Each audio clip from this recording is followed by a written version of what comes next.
Welcome to episode 20 of 100 Years of Marine Corps Tankers, a station dedicated to honoring the legacy of Marine tankers and remembering the stories of what made the community special, told through the words of those Marines that towed the line.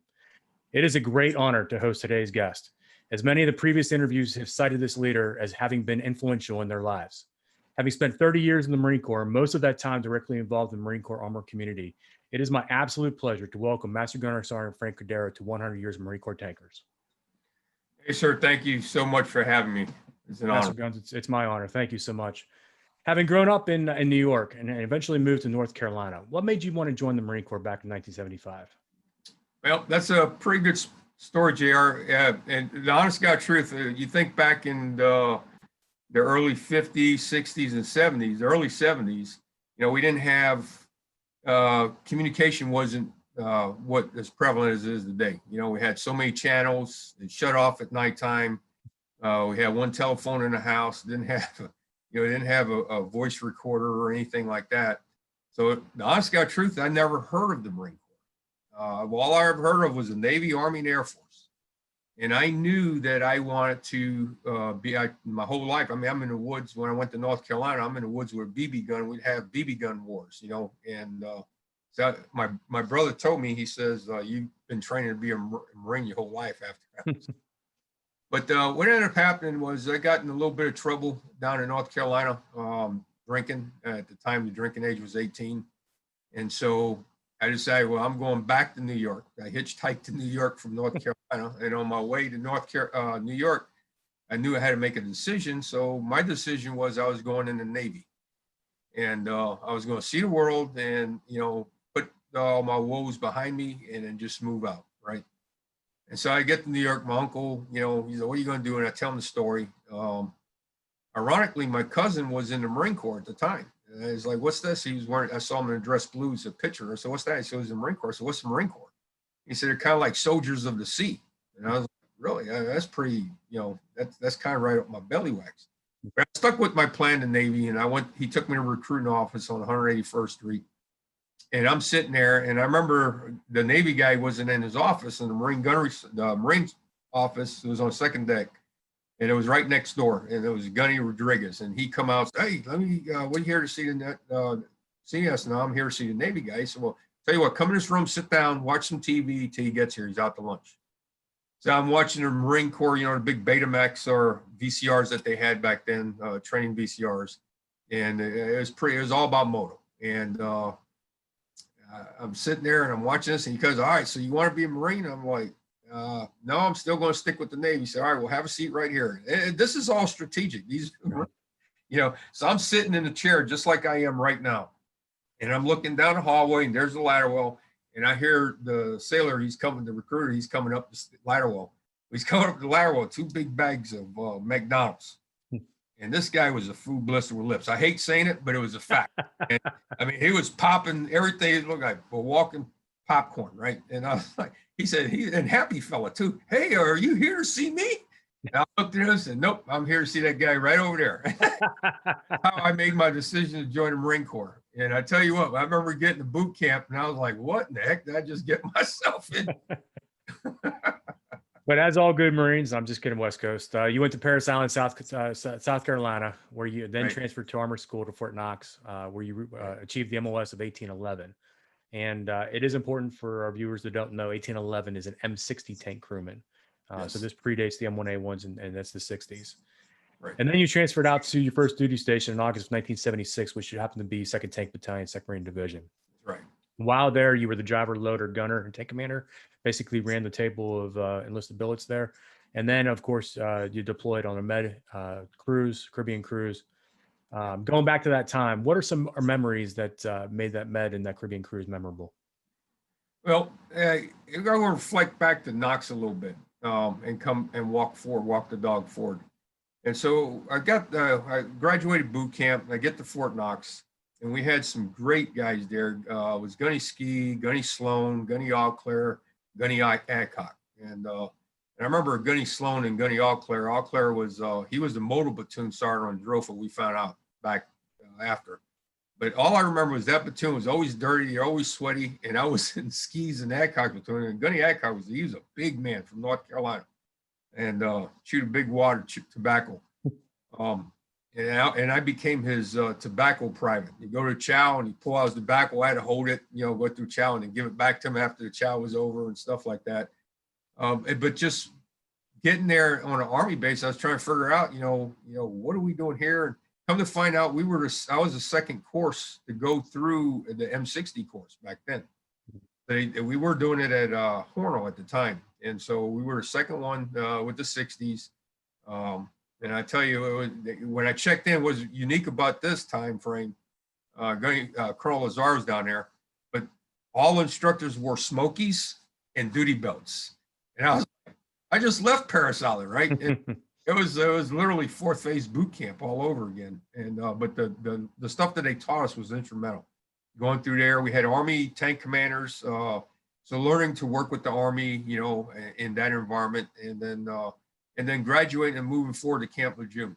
So getting to Camp Lejeune, I checked in the Charlie Company 2nd Tank Battalion, and I'll never forget this. The CO was a man by the name of Captain Dillingham. And the cup, the battalion hotshot, 2nd Tank Battalion hotshot cup, is called the Dillingham Cup. Well, Dillingham bought this cup cash personally. Come to find out that he is Dole Pineapple. He's a family member of Dole Pineapple. This guy never cashed a check. And at the time, we had hard checks. We would get in line we would get in line and get our $20 or $30 on payday. But he bought this, and why I'm bringing him up. So I check in and report in his order, and it was me and several other Marines, and we're there. And he's literally telling us the concept of ops for Desert Storm, 1976.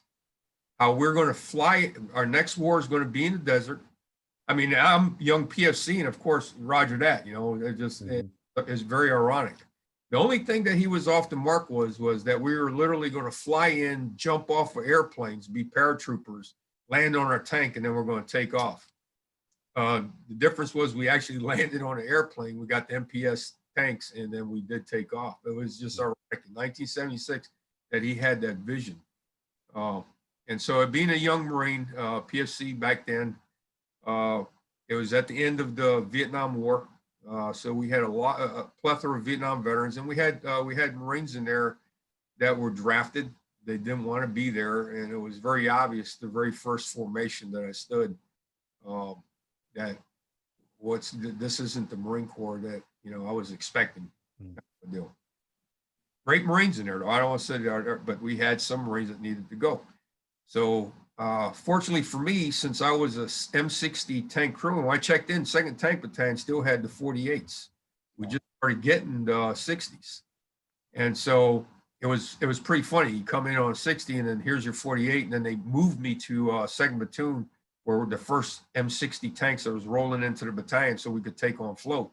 So that's how I was lucky to get into that med cruise right off the bat. And what was good about it was, did the med cruise. I remember platoon sergeant, first the staff sergeant, middle staff. We had Lieutenant Griffins, Corporal Glass. I mean, we had some great Marines.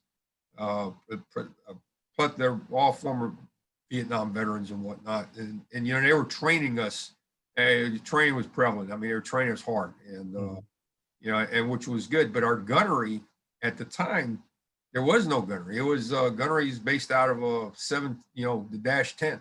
We sighted and zeroed, we sat on line, and we shot. We shot at a target. And then and that was about the extent of gunnery. And then we shoot the 50, and then we shoot the coax. And that was gunnery, believe it or not. And so we go on float and come back. And what ended up happening was the commandant at the time, I want to say it was Wilson. Don't quote me. I'm pretty sure it was. No one Burroughs, I think it was Wilson, but he said anybody that had 2 officers, they were going to give them not other than honorable discharge, but a discharge. Not a bad kind of discharge, just not an honorable discharge, but just give them a good discharge where they can move forward in life.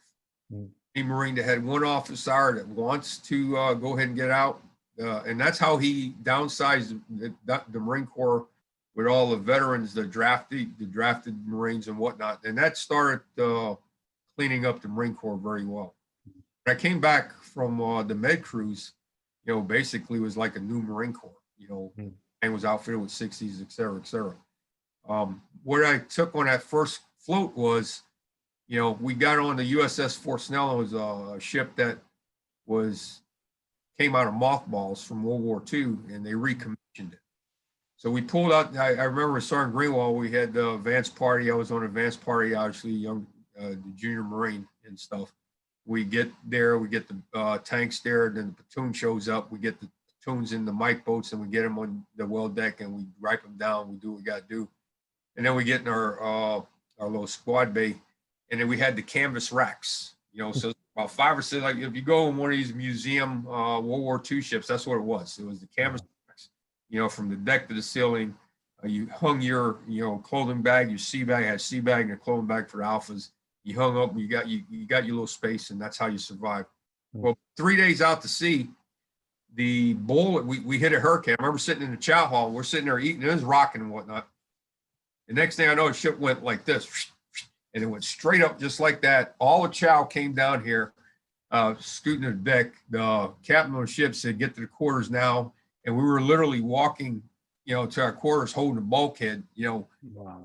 and rock and roll and getting to the rack. And I remember strapping in with my web belt. All the old timers said, strap yourself in with our web belts at the time was our, and we literally like a seatbelt in your rack. And we survived this thing. Well, what happened? The bowler went out. We were taking 45-degree rolls. Wow. 5 more degrees, we would have capsized. And the rest of the fleet had to keep going. And so the next day, it calmed down. The captain gets on the ship, and I'm in there young, and all I wanted to show was that I had no fear. All these old timers. I'm the new guy, and I'm not gonna sit here and be the weak link, right? And so I was pretty crazy at the time, and so the next day he tells us this story. So anytime the ship rocked after that, you can see beads of sweat coming on my head. But they didn't know if they were going to get we were going to get towed back to Norfolk. They flew a team in. They were able to fix the problem. We took off, linked up with the rest of the fleet, and rode to Spain. They pulled Liberty. We touched base with them and literally had to take off and do an exercise. And so we actually trained with the Spanish Marines, and ironically, they were all on 48s. So that started my med cruise. Got sunk a tank in Monterey. We went on an op, and I learned this too from middle staff. He would always hoard sea rats. We had sea rats back then. It was all sea rations, and he would hoard sea rations. And he had a trailer full of sea rats, right? And we just like in the back of my mind, well, what's he got all that for? Well, we hit this thing. We hit this Sardinia is what it was. It was Sardinia. We hit Sardinia. We were supposed to be there for 3 days. The infantry flew in. They did their thing. We landed. We were doing our thing for 3 days. And I guess some kind of storm came through there. And so literally we were stuck on this island for 14 days. No resupply. The fleet had to take off and leave us in place. It means that we're in the mountains at the time. They were killing chickens and pigs, which the government had to pay big time for that. We were the one platoon that did not go without chow, because Middlestat, he is like he had a vision, And I remember Sergeant Tony, the mechanic. This guy, I've never seen a guy motor. We were blowing motors up because we're still training, and we're getting stuck at the cyclic rate. This tank's getting stuck, and we're daisy chaining, getting them all back. And finally, we got to the base camp, and Staff Sergeant Middlestat told Lieutenant Griffin, "We're done. We're not going to do anything stupid. We're done." And destroying the tanks is what we were doing.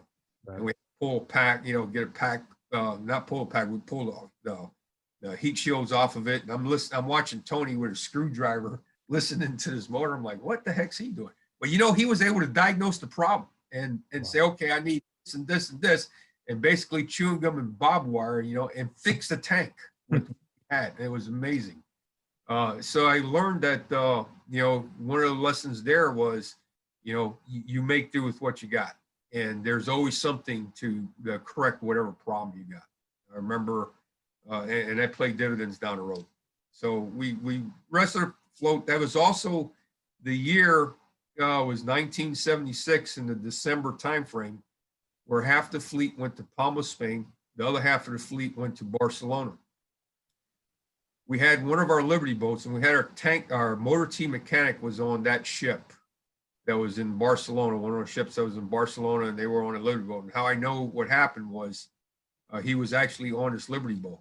Well, it was the last Liberty boat run, and they had the LCUs, the ships was parked out in the bay, and they had the canvas over top of it to keep the ocean spray from spraying the airplanes and civvies and whatnot.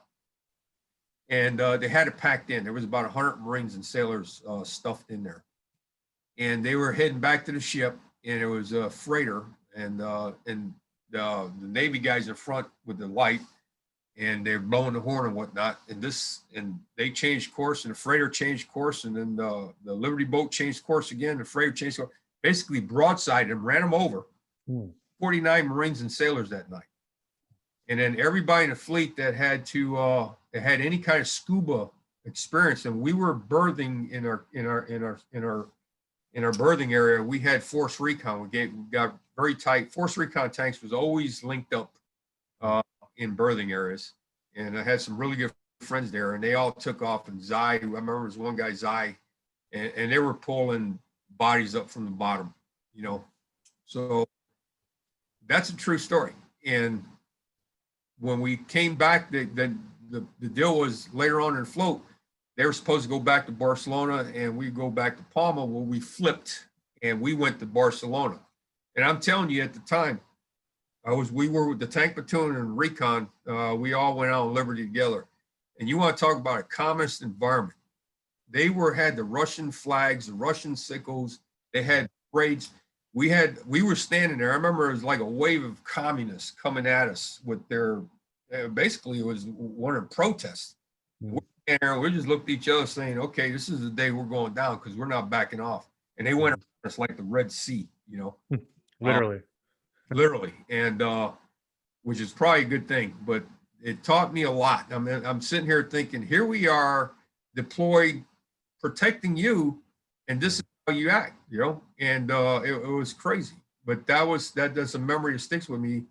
And more importantly, those Marines that got killed and sailors that got killed that night, you know. That was a bad deal. But we come back from the cruise and got back to 2nd Tank Battalion, you know. And I want to say that big tank there with 120, 125 millimeter or whatever, Korean vintage tank with the M103 that's parked down there. They found that tank in the woods. We were doing it at the end of the float. We had all packs pulled. We're going through the, you know, post deployment battalion annual services and whatnot. And I see this platoon. They're dragging this tank back in. Well, back in the day, we didn't have to stick to tank trails. If we wanted to make a right, we made a right, and we would trees down anywhere we went.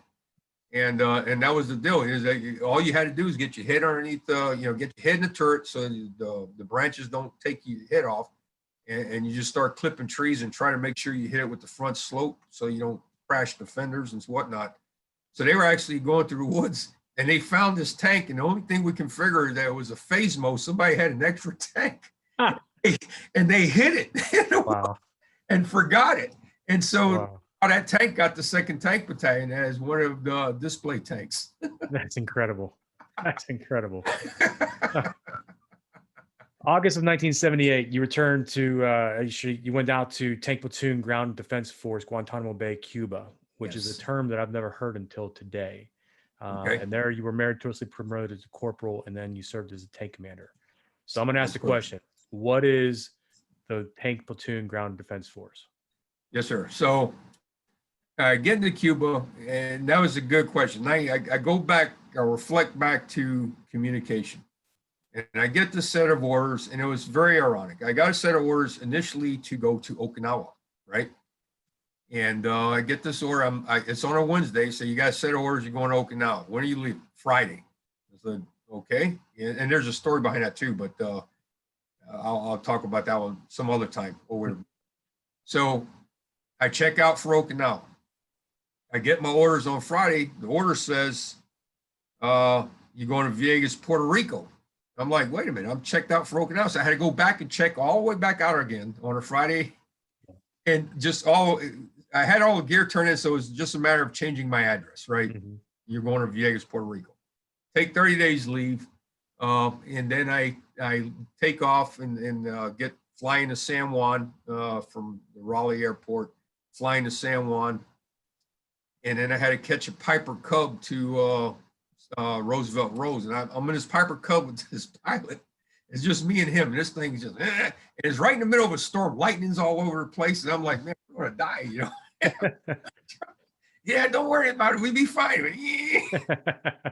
And then we land in Vieques, Puerto Rico in the middle of the night, you know, and I literally got off the plane and, you know, you hear stories of this. I got off the plane, I got on my knees and I kissed the tarmac. And so I get to Vieques, right? And I check in and we were in the Quonset huts and the staff duty, you know, saying, all right, sleep here tonight. Tomorrow you check in with the admin and then we're going to see where you're going to go, you know, because there's no tanks in Vieques, Puerto Rico. I was like, all right, well, I got orders to be here. Here I am. And I remember taking a shower. You had to go down a block, take a shower in the Quonset hut. And I turn around and there's this big black cow that walked into the shower. You know, I'm in my birthday suit, right? And I'm like, this isn't good. I got to figure, how am I going to get out of this one? So I did. I ended up getting my stuff and I ran out the other hatch. I never knew what happened to the black cow other than I got away from it. And so the next morning I get dressed and whatnot. And it turned out there was two more tankers there. That was there, Rainey and Hayden, that checked in. So we figured out their tanker, hey, you know, good to go. So what are we doing? I said, I don't know, you know, got orders to be here. So we checked in and literally the staff sergeant there says, why are you here? We have no tanks. I said, well, that's a good question. I got orders to come here. Well, let me call headquarters Marine Corps. They screwed the orders up. I'm supposed to go to Guantanamo. Wow. So right region, wrong island. Yeah. So he said, well, there's nothing to do with you. You guys just hang out, do what you want, go to the beach. Just make sure you watch out for Spanish cowboys. I'm like, what? And he said, yeah, they got Spanish cowboys here and they're terrorists. I'm like, so we're going to the beach. We get the 7-day store, you know, get our beer and whatnot. We're going to the beach. We're going to hang out for a while. And sure enough, I see these horses coming, all three of us hiding in bushes. And we're wearing, you know, back in the day, we had our Jim P t-shirts, them silkies. Mm-hmm. So here we are in silkies, hiding in the bushes. And I swear to God, it looked like Pancho Villa and these guys. They're all bandolier, rifles, everything on horseback. And we're looking at each other like, what the heck did we get ourselves into? But we went to the beach, went back to the Quonset hut. That was the last venture we did there to the beach. And then finally he said, look, we're sending you to San Juan. There's the Marine barracks there. And we're going to send you to Puerto Rico to the Marine barracks. And from there, you're going to fly out to Cuba. So we check into San Juan at the Marine barracks there. And the gunny's like, hey, next flight's not leaving until Tuesday. You know, just be here by midnight on Monday night, right? Or Tuesday 0200. So Monday, just be here Monday night by midnight. And so we basically had some basket leave there in San Juan. I got an opportunity. My father's family is in the other end of the island. I remember going there as a kid, so I just hitchhiked there. It was my opportunity. Well, everything happens for a reason. I got opportunity to see my grandmother for the last time, my uncles, and whatnot. And then I got on a plane, got on a plane. We flew into Cuba. The seats were facing backwards towards the tail. We landed in Cuba, and the whole time I'm saying to myself, "And ain't Cuba communist? I mean, you know, what are we doing going to Cuba? Did Castro own this place? I didn't know we had a base in Cuba. I didn't." And we land, and it was 0:30 in the morning. It was probably about 4 in the morning, something crazy. And it was dark. And all I remember was the sailors that was there. We land on target, Rainey and Hayden, myself, and we were convinced, you know, this is a communist place. We got a base here, and they're sneaking us in. Right. so, hey, get your sea bag. They're running us. So we're running down the plane with our sea bag. And they get us in this van and they speed to the landing and they put us in the captain's boat. And I didn't know any of this. The captains had the one speedboat and they put us in this thing and they told us to lay down, keep low. And it was right in the middle of this inlet. So you see nothing but about, you know, these bushes about 15, 20 feet in the air and an inlet. And I remember looking at Rainey. I said, Rainey, they're sneaking us in here. what happens if we make it in and on our way back, they shoot us? And so we're getting splashed in Guantanamo, the bay itself, getting to the windward side, and we're soaking wet. We look like wet rats, And I'll never forget this. The biggest gunnery sergeant I ever seen in my life was standing there on the deck waiting for us. And man, I'm telling you what, he was mad. He was mad at sailors, but literally now we're on the pier mountain climbing in the middle of the morning because we were on satin uniform. Wow. We're doing push-ups and mountain climbing the whole time. I'm looking at these sailors going, all right, I get a visual recognition, man. Right. And I'm gonna run into you, And we checked in. That's how I checked into Cuba, and checked in and whatnot, and then got introduced to the platoon sergeant was Gunny Auclair. And so Gunny Auclair was Gunny Auclair was at Fort Knox, if you recall. And I'm thinking to myself, oh my God, man, we're in freaking trouble here. This guy's, but he turned out to be great stamp the thing. I mean, he was just outstanding. It was a different personality, it was in a training environment. And Right. he trained us. And our role down there, we had to guard the fence line. So we had, at any time we just called the barracks, tell them that we're going to patrol the fence line. They gave us our, we had a constant radio. We changed the radio freaks all, religiously, just tell them what we're doing. And we would just take off and go patrol the fence line. Wow. And it wasn't any standard because we want to keep the Cubans off guard. The Cubans were on their side of the fence and we had our side of the fence. And it was actually, Cuba is the largest, beside the DMZ, the largest active minefield in the world. It was right there. And I remember we had Gunny Cruikshank he was a big guy, and he was engineer platoon, and all they did minefield maintenance. They went and retrieve mines, which was dangerous because you figured they start shifting and whatnot, and then have some casualties every now and then because of mines. But we had our tanks in there, and then we go to leeward, link up with the LCU, and go over to leeward side and patrol over there. And I remember one time that we were coming back and we're drinking beer, and Marines being Marines, and we're drinking beer. The op is over. We're drinking beer on the tank and whatnot on the LCU, and the chieftain, the Navy guys, they didn't particularly like it, told us we couldn't do it. But we did, and we ended up throwing a couple of them overboard.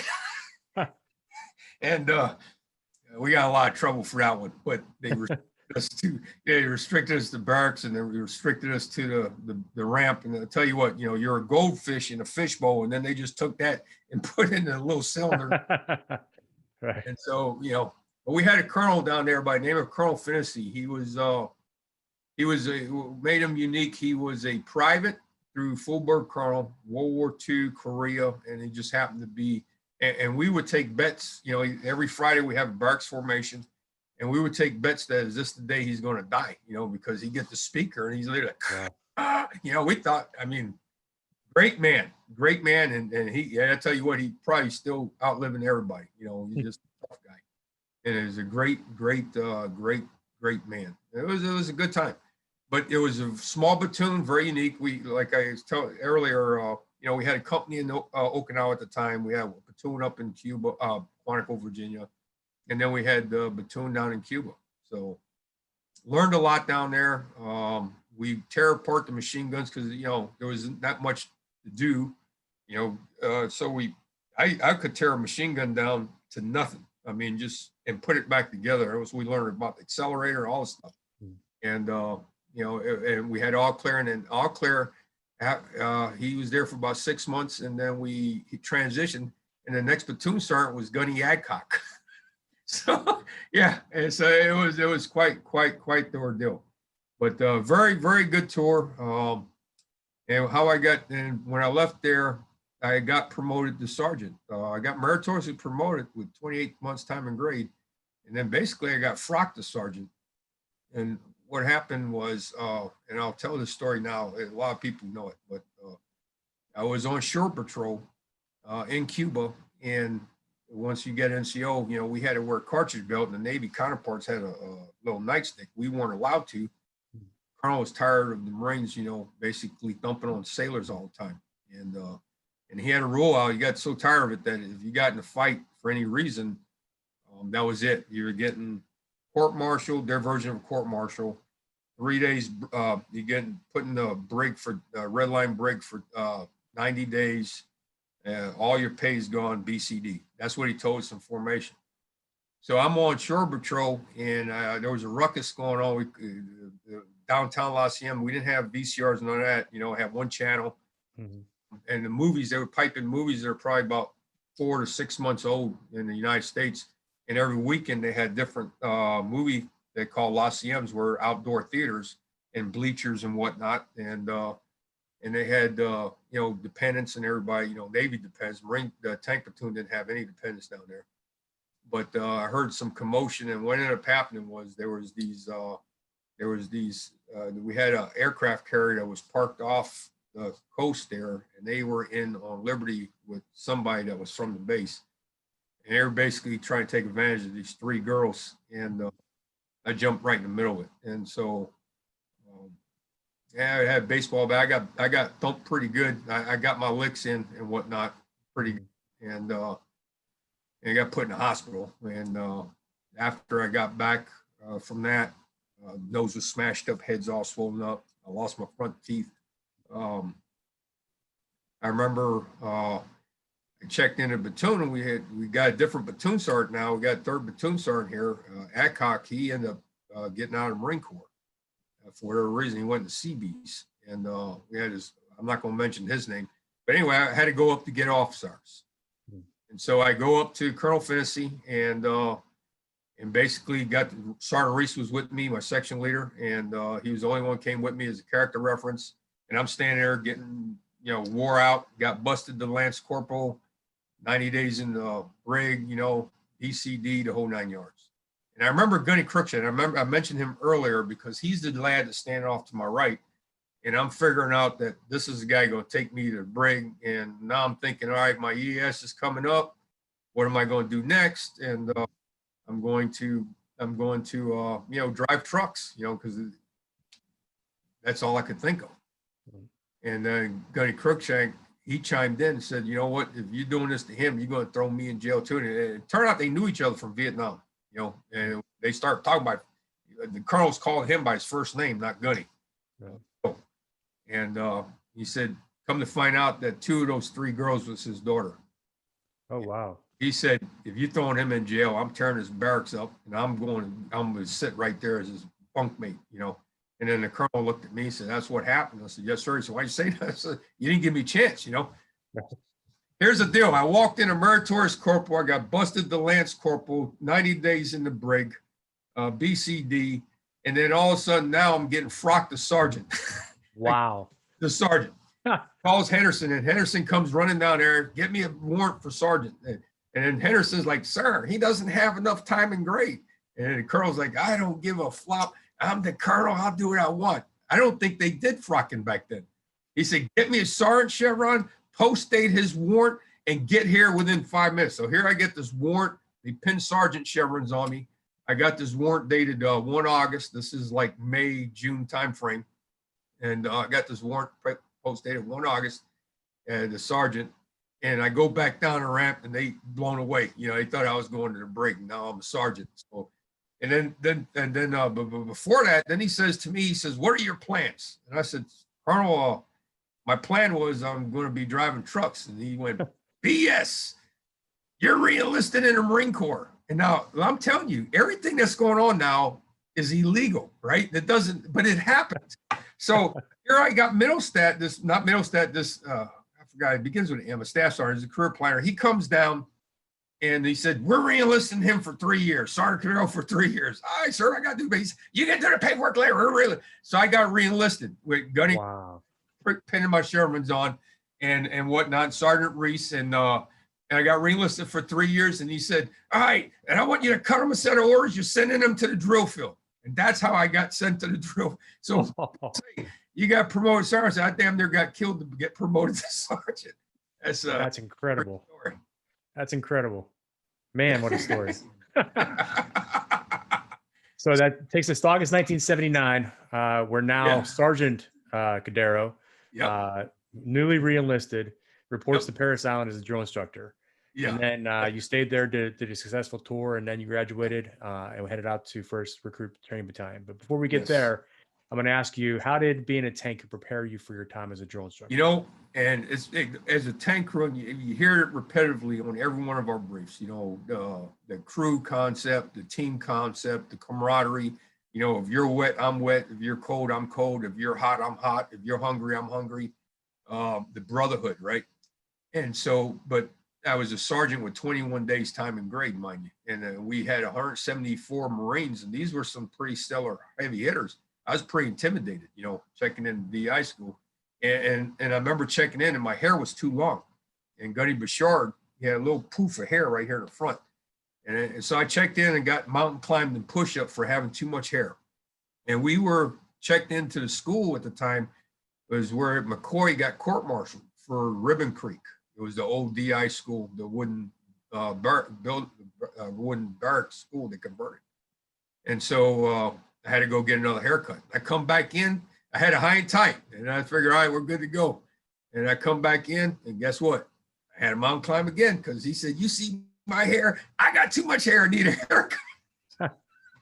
I went back to the barbershop, zip, you know, and that took care of it. That's how I started. And the professionals of instructors that were there in the classes, I had Gunny Kersher, Vietnam veteran, never forget him all. You know, just plethora of knowledge. And he was cool, calm, and collect. You know, he wasn't the guy that was going to lose his mind, et cetera, et cetera. And the leadership that he taught all of us, you know, you never panic, you never lose your cool, you know, and the bottom line is you can do this, right? And so going through DI school was it was challenging. There was a lot of like it was 170 some students. We graduated about 74. I happened to be one of them. And then going through the tour on a drill field, I call that at the time was like a peacetime combat zone. You know, it seemed like everybody's out there burning a drill instructor. You're there to train basically train Marine. You're not there to train a combat veteran, right? And the fact of the matter is, I wasn't a combat veteran at the time. I was trained by combat veterans, but you did the best that you could, right? And you had a mission, and it was a different era, a different way of you know, different mindset. And you know, I graduate 24 original privates, and it would have been started with platoon 75 and graduate 55, and 24, 25 would be original. So we were recycling Marines for, you know, correction recruits, you know, not for anything. It's just they weren't cutting it to get to the next level, you know. So we just recycle them a week, and that gives them the recruits an incentive. So just working with different teams, and it's the same concept, you know. So you had a 3-man team, and then you had the recruits, and it was day on, stay on. I was working, you know, 140, 150 hours a week. You know, you're in barracks. And you go, you never sit down in front of recruits. You set an example, right? And I remember my first platoon, I lost a lot of weight, you know, because we weren't eating, we couldn't eat in front of them. Had to eat, you know, within minutes away from them. We could never sit down. We weren't sleeping. When the recruits went to sleep, we're doing DI evals, you know, and it was always the mentality of a team. And the tank, just the leadership that I learned from the tanks at the time, and from Adcock and All Clear and, you know, Sergeant Glass and all these different, you know, leaders, you know, and you never lose your cool. You don't panic, you know, you just keep it together, stay mission focused. What's the mission, and accomplish the mission. And my deal was to go there 2 years, leave a sergeant, not go down and back up. They tried to extend me for 6 months. And I remember Captain Westbecky, and I told him, sir, I just want to get back to my community because I left a brand new sergeant. If I go back, they guaranteed me staff sergeant too, meritorious. I said, if I go back to staff sergeant, I'm going to be lost. I said, my MOS is a crew serve weapon platform. I need to learn what a sergeant's supposed to know before I walk in as a staff sergeant. So for me, it was important that I had a successful tour, which I did, you know, a couple of little lumps here and there, but it was good to go. I loved every minute of it. Learned a lot. It carried with me throughout my career. That carries through to November of 1981, where you then transferred to Charlie Company 1st Tank Battalion, which interestingly enough was Camp Pendleton, California at the time. While at 1st Tanks, you served as a tank commander, platoon sergeant, and then you deployed on the Westpac and numerous CAXs. Right. Additionally, the tank MOS was so undermanned that headquarters Marine Corps had to ramp up the community, and First Tanks was tasked out with conducting an emergency tank school. And it was here that you were the head instructor and the platoon sergeant for this during the summer of 1982. That's correct. So the question here has to be, how did you all conduct emergency tank school? Well, when we first got in there in 1981, the fact that, I was a former drill instructor. There was very few former drill instructors in the battalion at the time, and I happened to be one of them. So I got pegged to, because running tanks was basically a troop handler also, and so they wanted and by this time, getting to the tank school, checking in the tanks, I want to regurgitate, just back up just a little bit, just checking in. And when I checked in the battalion, we had only 4 Marines was in the platoon. I was the 5th guy, right? And so we had a 5-tank platoon. I think we had 2 tanks that were operational. 3 of them were broken down different parts. That my tank that they gave me was down by the fuel farm. The motor was blown, tranny was blown, row wheels, torsion bars. I basically had to rebuild this tank in 90 days. And I remember Top Shoe was the tank leader. And what we did was the 5 of us, we just kind of farmed out. We just went from tank to tank where you need some extra horsepower. And then we had 188. We had 2 mechanics, and they just go pull a pack, told us what to do. We tear apart the motor, split the transmissions, and basically learned how to rebuild a tank, and the stuff that I learned was it was phenomenal, right? So, and I wanted to talk about that because my very first CAX was in, before the tanks, my very first CAX was in 1982. And that was in January of 82. And we had to augment the company that was going to CAX. It was Charlie Company going to CAX. We had to augment our company with every other individual in the battalion to make one company. It was absolutely crazy. We had no money. Tanks are broke down. We literally, when we got there, replacing track, we would have to go find a mound of track block, the track block, pull it out, beat it with the hammers, find out which ones didn't have broken integral pins and whatnot, disassemble those blocks and build blocks. My God. Put them back together on tanks, and then do the same thing. We would rape, pillage and plunder to keep tanks running. My shifter was a vice grip on a tank. And so I had my crew, and then we went out and did gunnery. And this is the first time that I was introduced to what's commonly known as, tank tables 1 through 12. I had a staff sergeant Tadwell, and he was my staff sergeant. He was my platoon sergeant in 2nd Tanks. And when he was the one that promoted me to tank commander as a lance corporal. That's what we were short then too. And that was a big deal. And he said, he trusted me then. And I remember he's teaching us long range zero. And we're like, what the hell is this? Remember the TMs, it was 1,200 meters with bore string per left-hand corner, blah, blah, blah. Shoot 3 rounds, find the meatball and zero it out. But they did this thing called voodoo math, was long range zero, which is a 500 meter panel. And he taught us that, and we did that. And then we went out to the CAX, and we didn't do any preliminary tables. We literally went from zeroing our tanks to doing a tank table weight. And I barely qualified. To me, that was an accomplishment, because we were doing day and night gunnery. It's the first time anybody's been exposed to this type of gunnery.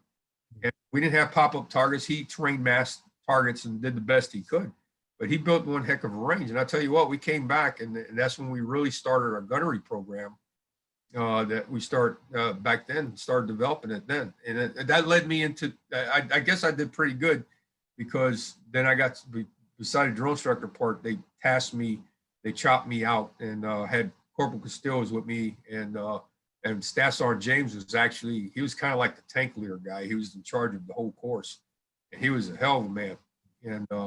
And we trained, we got the students in, they told us they're going to ramp up. We were short, we're going to ramp up. That Fort Knox couldn't handle the flex of students.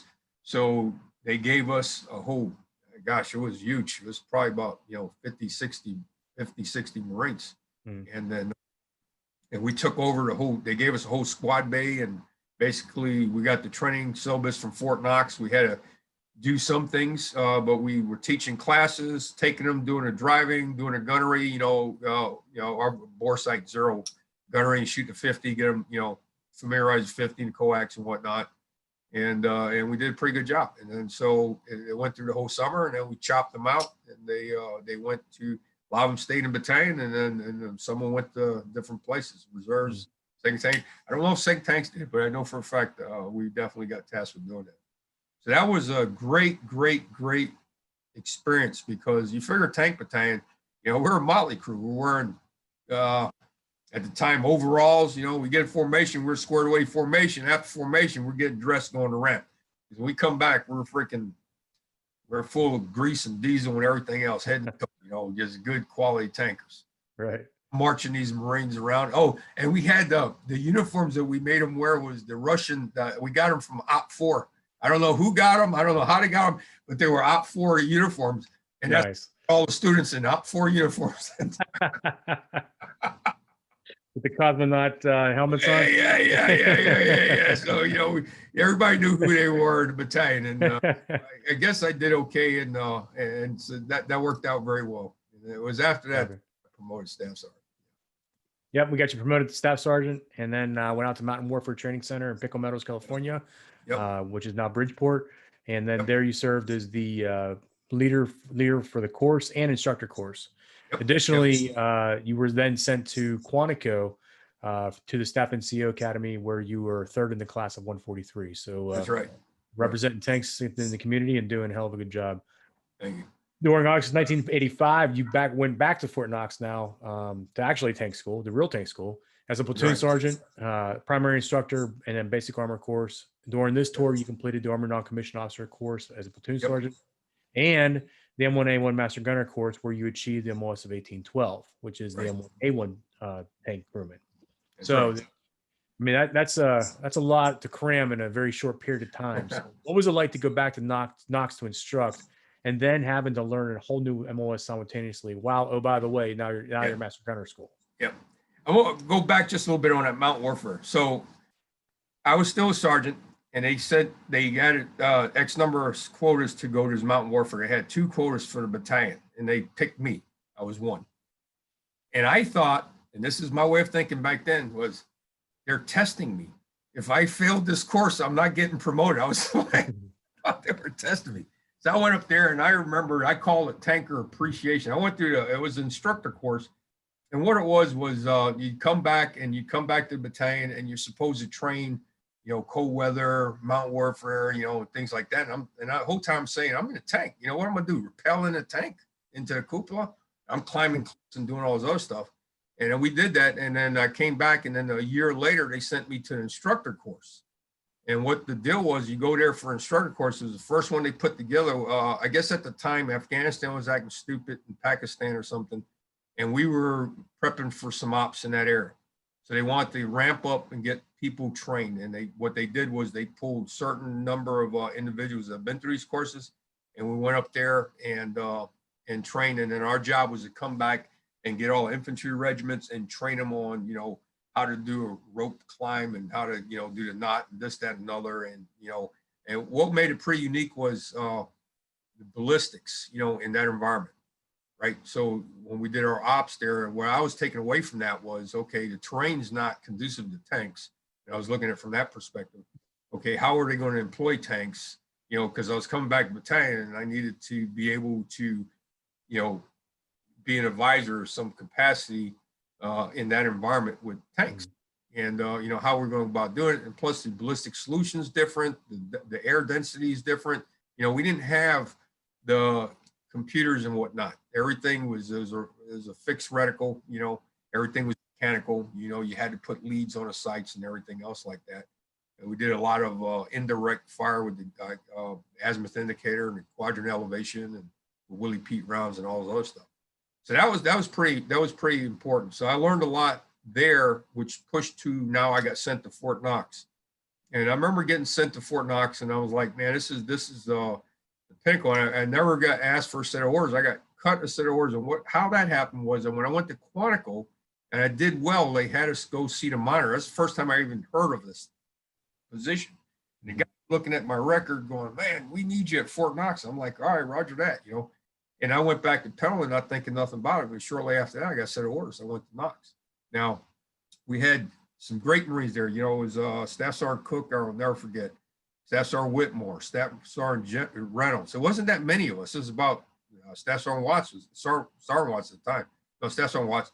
And then Gunnery Robinson was the tank leader, and then I was the next Marine. I mean, we were integrated with the Army.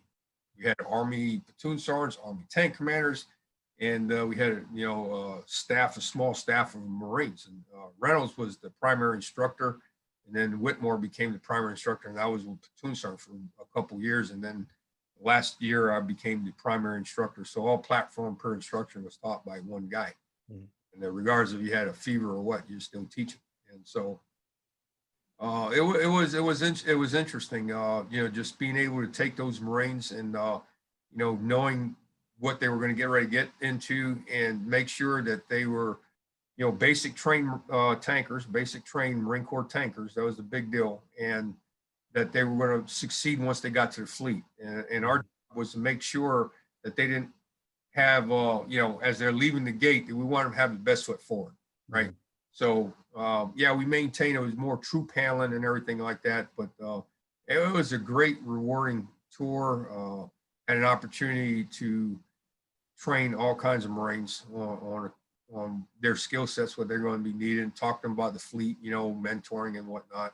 And then also, from our perspective, the instructor perspective, we would sit there and troubleshoot each other. I mean, I could tell you how many teeth were in a turret ring, how many ball bearings was in a turret ring. I mean, that's how minutia we got into the details of that tank. I mean, we knew everything about it. I could fix a tank that breaks down in the middle of nowhere. We could fix it without, with what we had.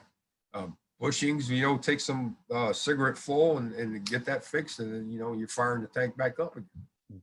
And so that's how detailed we got. So then towards the end of I get ready to go, and then we had a CO named Captain Crane, and he says, and now I'm sitting in part of the instructor class for being an instructor. I had to go sit in on all these master gunner courses and learn that piece of it. And I've already been through ANOC, which was really, really good, except for first month. The first month was all Army Common Core nonsense.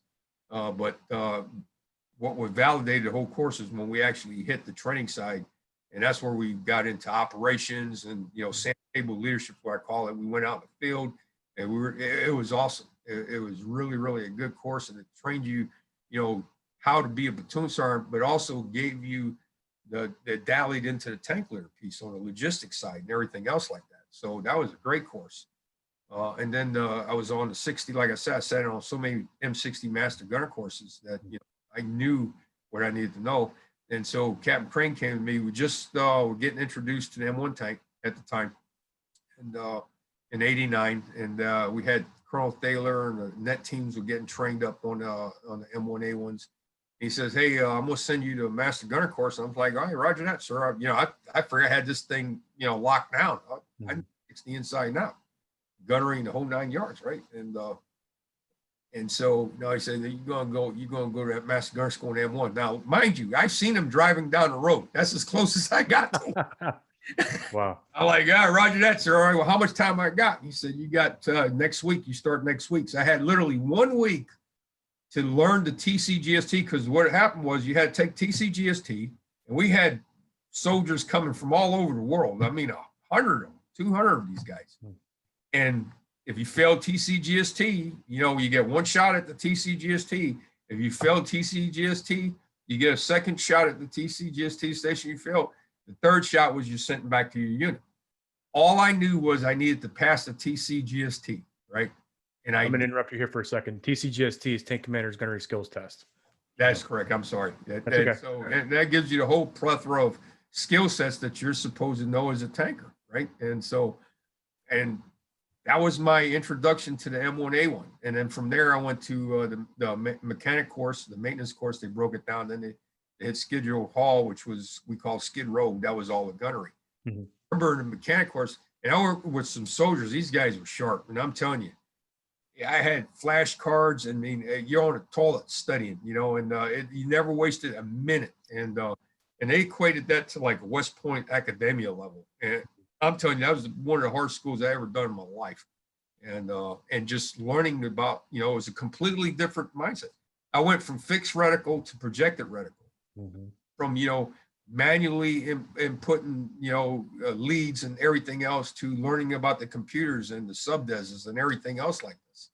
And, and that made it pretty unique, and I needed to pass, right? So I remember one time doing a maintenance thing, and his head hit the bilge pump, and I forgot to read the note, said, don't do it, right? So I hit the bilge pump. There was a soldier on the outside, and I actually was pumping hydraulic fluid all over this guy. Staff Sergeant Swipe, he'll tell you all about it one day, he was laughing his ass off, But anyway, that's how I got my MOS. I graduated course. Tom Hazlitt was the instructor there, Gunny Hazlitt, and I remember the one problem I had was with the 240, and the reason why, because I was an instructor on a 60, and the procedures for loading the weapon is different from the M60 machine gun to the 240, and it was all muscle memory. And every time I did it, and I was like, I hit the wall on that one.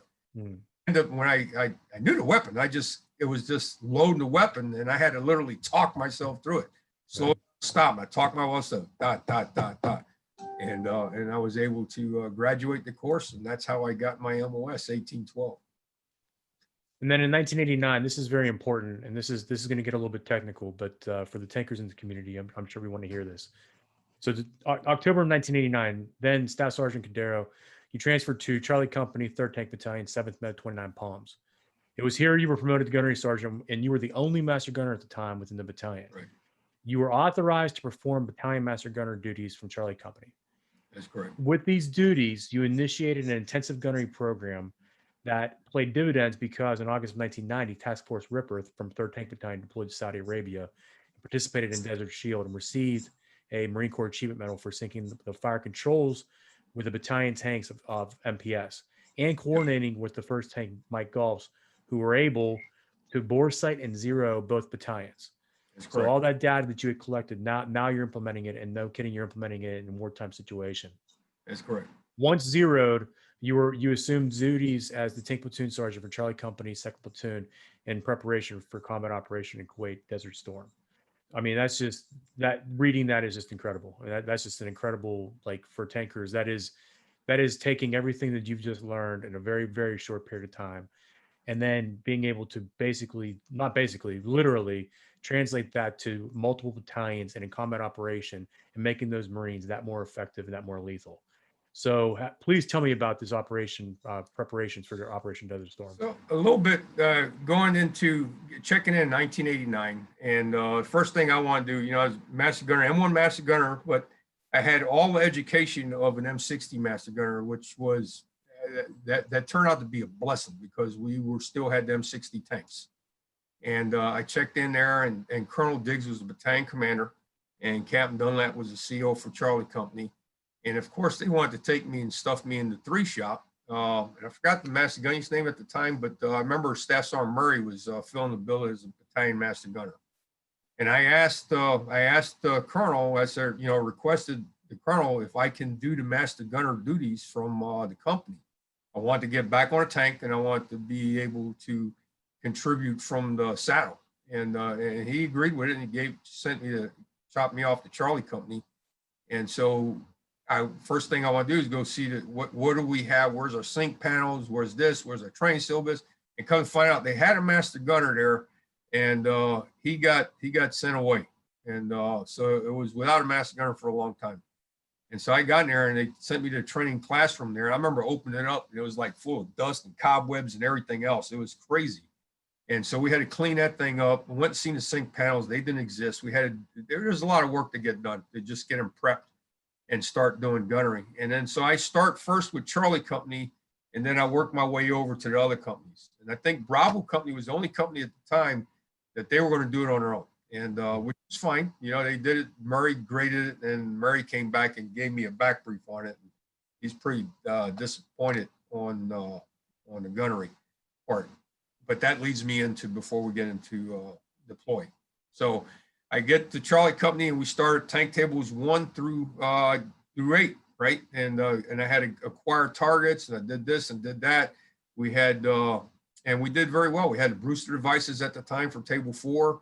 And then we moved forward and did, 5, 6, 7, and 8. And I just walked the dog and did exactly what it's supposed to be done. And the way the master gunners worked on a 60 at the time, you had to sit on top of the loader's hatch. The loader hatch will open all the way, and then I'd have a little cushion. I sit on there, and I have a CBC helmet hooked up to their yo-yo cord. So I'm actually sitting on top of the tank with binos, a clipboard, and stopwatches and whatnot. And so I give them the brief, and I built the range, and everything was terrain mass, and you didn't see a target. We didn't have pop-ups.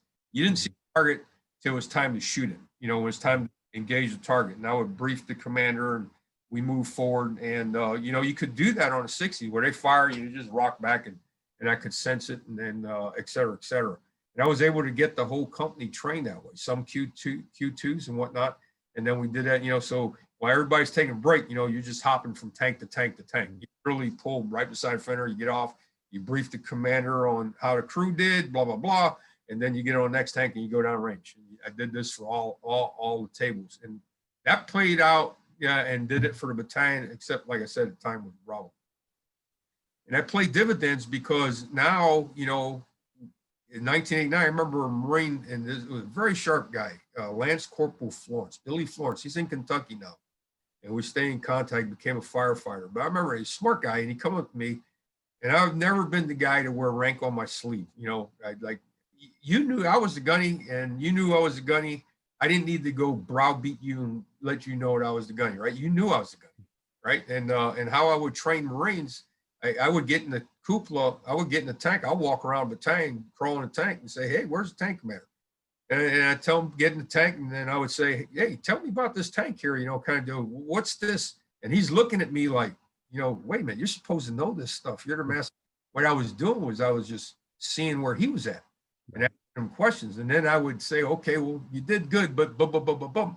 And then I give him homework, right? And you got to read this chapter, da, da, da, da, and I'll be back in 2 days and we're going to go over it again. I did that all through the battalion. That's how I operated. And so we did the gunnery, we got done. And then I remember Florence telling me, why are we doing all this? So constantly doing da, da, da, da, we're not doing nothing. I said, you never know. You got to be ready when you're least ready. I said, have you been watching the news? And it's just funny. I just caught a glimpse of the news that, Iraq invaded Kuwait. And then you never heard it, right? And I said, you just got to pay attention because you never know. It says pre-strategic, who knows? Well, I'm telling you right then and there, things went south in a hurry. Next thing I know, Mumby was chopped out. Mumbo, at the time with Staff Sergeant, great, he's a legend. And I'm telling you what, so they sent him to Master Gunner School. This is like in 1990. And we were in the field the whole time. And so they sent him to Master Gunner School, and he ended up getting trained like rapid fire and then coming back. And they chopped me to Bravo Company. Mm-hmm. He said because of, Murray told him about what the deal was. So I took the company out to the field, and I wanted to see where they're at. And I'm thinking to myself, man, I just trained the hell out of Charlie Company. Now I'm in Bravo Company, I got to figure out quick, where we're at and stuff. And I remember, well, it's too late for doing all this gunnery stuff. So I'm just going right into table 12. And instead of going on attack, I'm going to do, we're going to do retrograde, defend in place, fire, and, retrograde back. And I remember being on a chocolate drop, gave him the scenario, and Herbert was a Lance Corporal on top of that hill when we were briefing him. And I remember that. And we had Daniels, a bunch of great Marines. And I'm thinking to myself, we had a lot to learn, and we had a lot to learn in a hurry. And so we ramped them up. We worked them out really, really good, and it paid off really, really good. And we had a few dates. We had all kinds of ammo. We could do what we want. We trained the Marines best we could. And then next thing you know, the balloon goes up. We have to bring the tanks back. We drop them off the wash rack, between a wash rack and the ammo dump. And then we got bust back, get our gear, laid out on the grinder.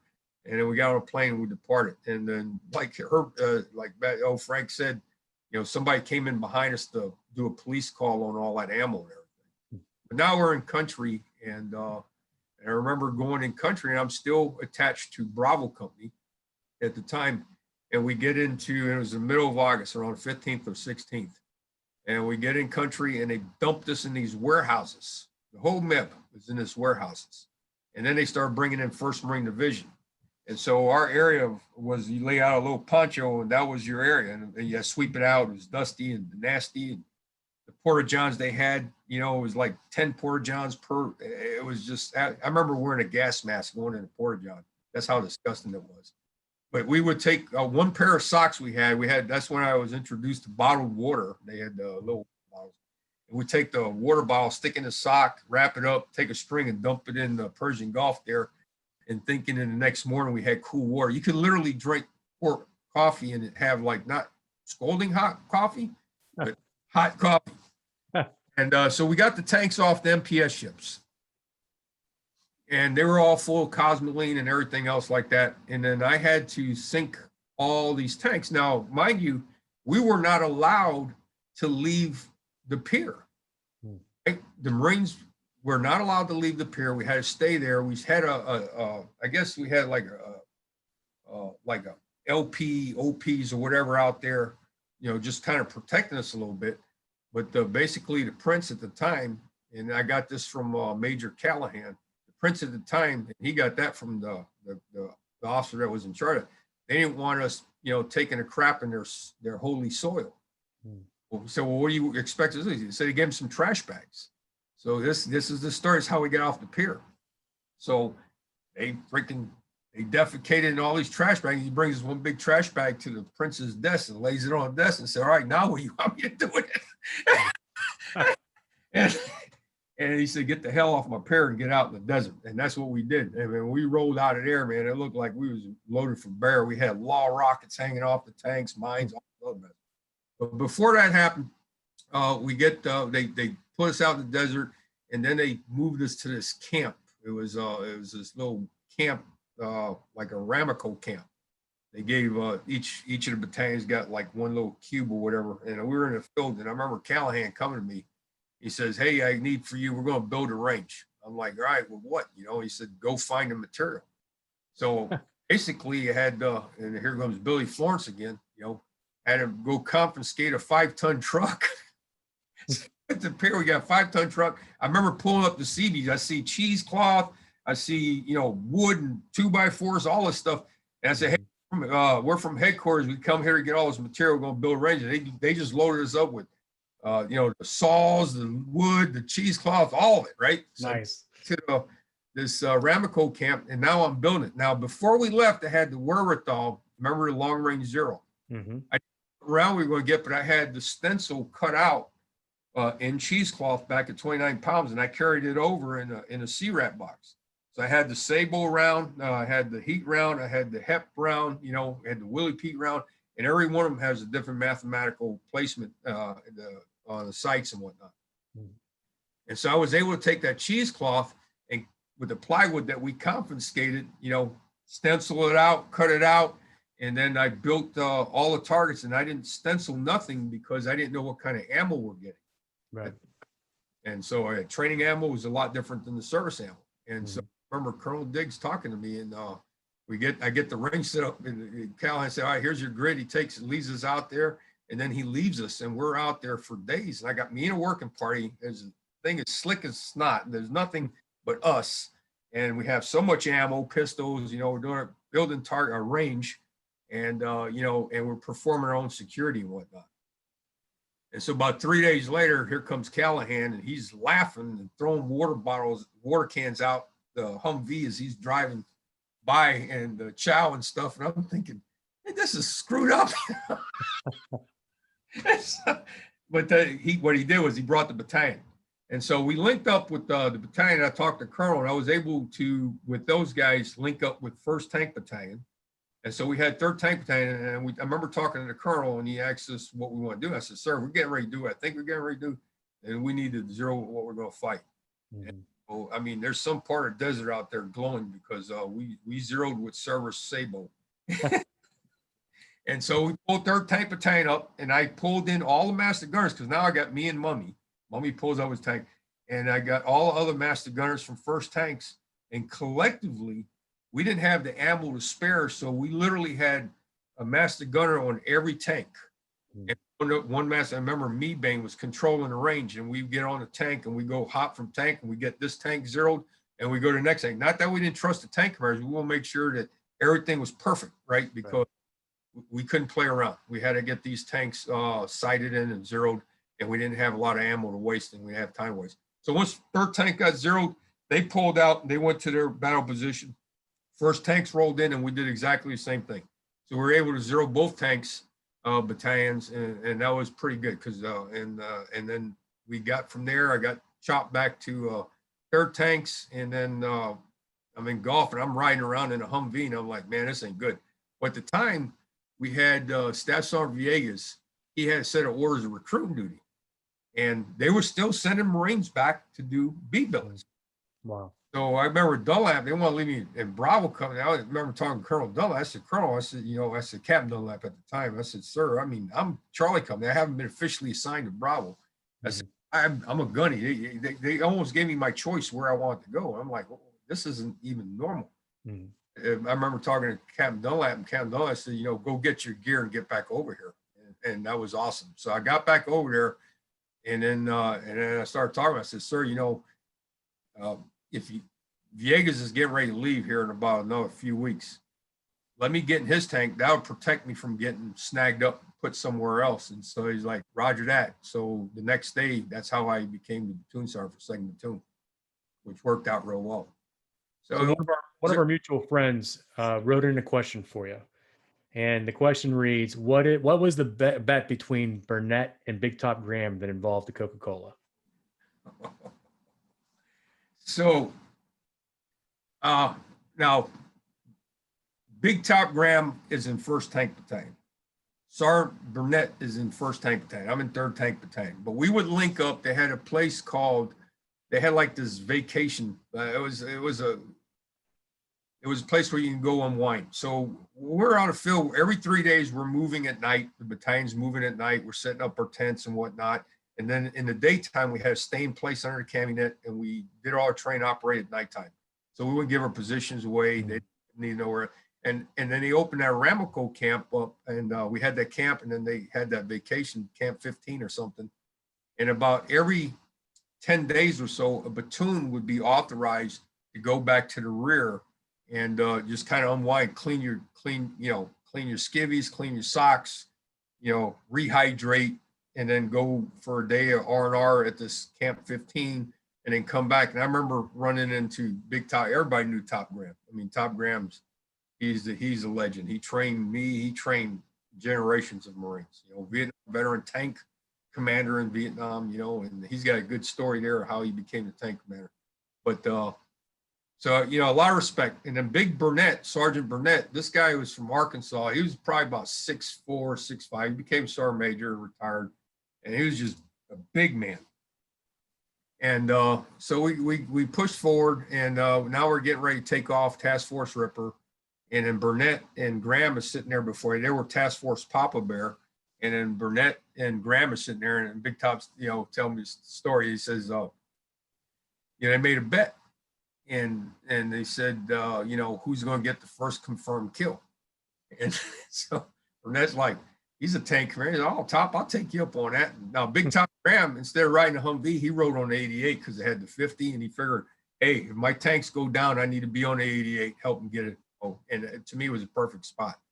And I learned that from him too. As a tank leader, that's where you want to be.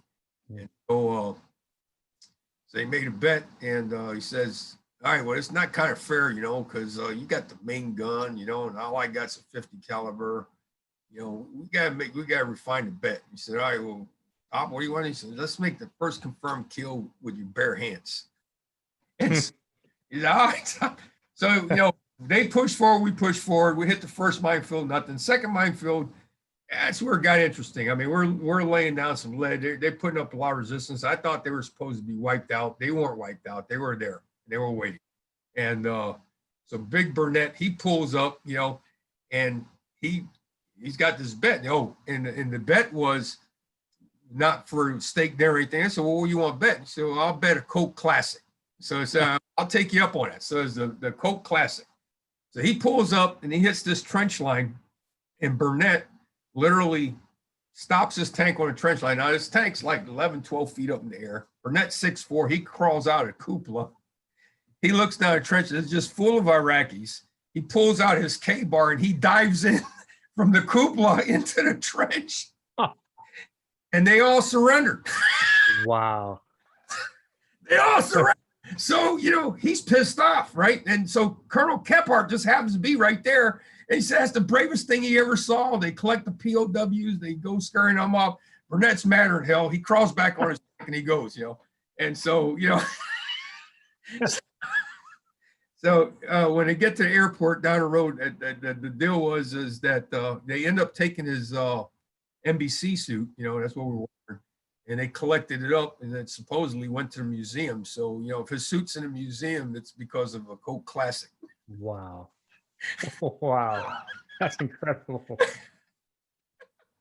All right. And during January 1992, you were then named and selected and assigned to Headquarters Marine Corps as what was probably your most glorious of all duties, enlisted human resource specialist for the Tank 1811, 1812, Amtrak 1833, and Light Armored Recon Vehicle 0313,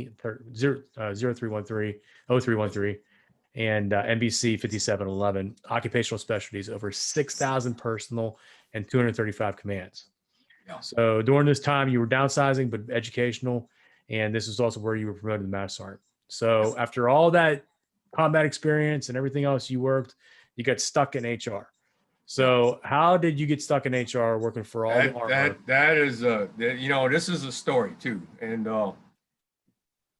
I'm in the field. We get back. We're transitioning over to. We get back. We're, you know, back now. The Desert Storm's over. We got back home. We're in 2-9. We know that we're going to transition over to the M1A1. The net team's in place. They already start sending companies. I had my company go through, Charlie Company, and I linked up with the net team. And I said, hey, look, you guys are doing a training, blah, blah, blah, up to table 7. Then you come back, and then I got to take them downrange and go through gunnery again and get them through table 8 until that's how they'll get their MOS 1812 once they fly. I said, let's do this. If you don't mind, I said, let me pick them up where you leave them off at, you know, table 6. I said, let me pick them and I'll get 7 and 8. And that way we can just transition over to that gunnery and I'll build the range and everything else. And that's what we did. So they chopped them off to me. I was able to do tank table 7 and tank table 8. And I did that for, you know, basically all the companies. That's how we're getting our MOS. And I remember having Meebane out there and whatnot. And so we qualified the tank crews. And I'm out there in the field. And I remember the pop-up targets that we use, we got chicken wire. And I would staple the chicken wire for the thermal sights on the face of the wood silhouettes, tank silhouettes.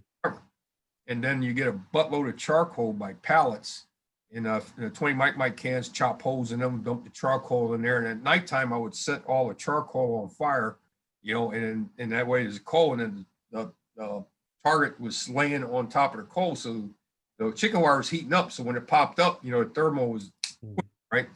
And I remember just coming back from setting all these things up, and I'm getting ready for night gunnery. And I got gunnery's a couple hours away, and I got a driver comes in, Sergeant Major Jensen. He sent his driver out there, and Sergeant Major Jensen's a great guy. He was the first sergeant for Charlie Company, and he got frocked to Sergeant Major, and he became our battalion Sergeant Major. And he's just an awesome individual. He's still out there in 2-9 somewhere. And so he sent his driver to get me. He said, for what? And he said, I don't know, Gunny, you got to call Headquarters Marine Corps. Now, we didn't have cell phones then. We didn't have none of this mess, right? I'm thinking to myself, what am I calling Headquarters Marine Corps for? You know, all the stuff's going through my head. And I'm like, no, I don't remember. I don't think I committed any war crimes. I mean, we did a lot of shoot and move and communicate, right? But all this stuff is going through my head. Like, why the hell am I calling Headquarters Marine Corps? So I get back there and Jensen's there at the office, you know, and he pulls out a bottle and pours a bourbon, gives me a bourbon. I drink a bourbon with him. And he didn't know why. I had to call him up. And it was Gunny Wright was the monitor. I'll never forget it. And he said, hey, congratulations, Gunny. You've just been assigned a new monitor. I'm like, whoa, wait a minute. How the hell did this happen? I didn't volunteer, right? And that billet you don't volunteer for. Again, you get a set of orders. And so I would say, well, look, what if I don't accept it? I'm in gunnery right now. We're transitioning over to M1A1. The last place I want to go is the Headquarters Marine Corps. I mean, that absolutely the last place I want to go. And he basically told me you either accept the orders or it's the EAS, which was in November of 92. You know, November of 92, then you can, you know, you're going to get out for refusing orders. I mean, that's what I was told. I was like, Right. you gotta be shitting. So I did him out. I had the headquarters Marine Corps, and Colonel Halick was up there. Colonel Mass, which was in 7th Marines at the time, he shows up there. Colonel Mancini, Major Mancini, which was Alpha Company commander at the time, 3rd Tanks, he shows up there. And basically what ended up happening, they transitioned from, I guess before it used to be like a Bubba Network or whatever, where I knew John and John knew Paul, and they cut off, they start flopping back and forth, and they stay around a beltway. And they said, no, they changed the dynamics of the monitor, and basically you got picked. They had to pick like 5 Marines within that community. At the time was just tanks and Amtraks. And the top 5, and you had to rate them 1 through whatever. And then it went through the entire chain, which I didn't know. And at the time was Colonel Krulak was in charge of manpower management. And it went up to him, and then he made the final chop. And that's how I got selected. And so I show up, and Colonel Halick, and I remember sitting there just like we're looking right now, kind of each other. And I'm saying, he's saying, you know, Gunny Cordero, you know, welcome aboard, blah, blah, blah. And I'm thinking, in the back of my mind, I'm thinking, this is a bunch of shit. You know, and, the other part is I'm expecting headquarters Marine Corps to be like this castle with, you know, crystal chandeliers and freaking escalators and all kinds of garbage. Right? I mean, it was the old Navy annex across from the PX, from the Pentagon. And the cubes, I'm like, man, you gotta be kidding me. And I remember Commandant had his office, Sergeant Major Marine Corps had his office on the second deck, and I got some good stories there. And so they were on the second deck. And so I check in, and he says, so what do you think? And I'm like, sir, I don't know what to think. He said, well, he tells me this whole story of how I got selected, and I'm listening to him, you know, thinking, okay, he's trying to pack my freaking boudoir, you know, and I'm like, all right. But then he says, so what do you think? I said, sir, I'll be honest with you, I don't know what to think. You know, I just, all I know is I got to say orders, I got to be here. I just need to execute. And he's like, well, let me ask you a question. This is important. Do you want to be here? And I looked at him, and I'm thinking to myself, this is my chance. And so I said, sir, I got to be honest with you. I don't want a fucking thing to do with this place. He said, right answer. You're the right guy. You didn't say anything different. And I'm thinking, how can I take this back and say, this is my job? You know, I've been drinking. You know, it's too late. Now I'm the monitor. So I go back there and write. He's introducing me to my laptop, the computer, the desktop. I didn't battle station. I didn't even know how to turn the thing on, right? And I'm just like, telling me all this stuff, and I'm like, well, how do you turn it on? You know, and you got to realize we didn't have computers back then. And we had one computer in a company, and some Lance Corporal that went to school and learned Excel doing platoon rosters for us. We thought he was the greatest thing since sliced cheese. We're had an old notebook with writing all this stuff down.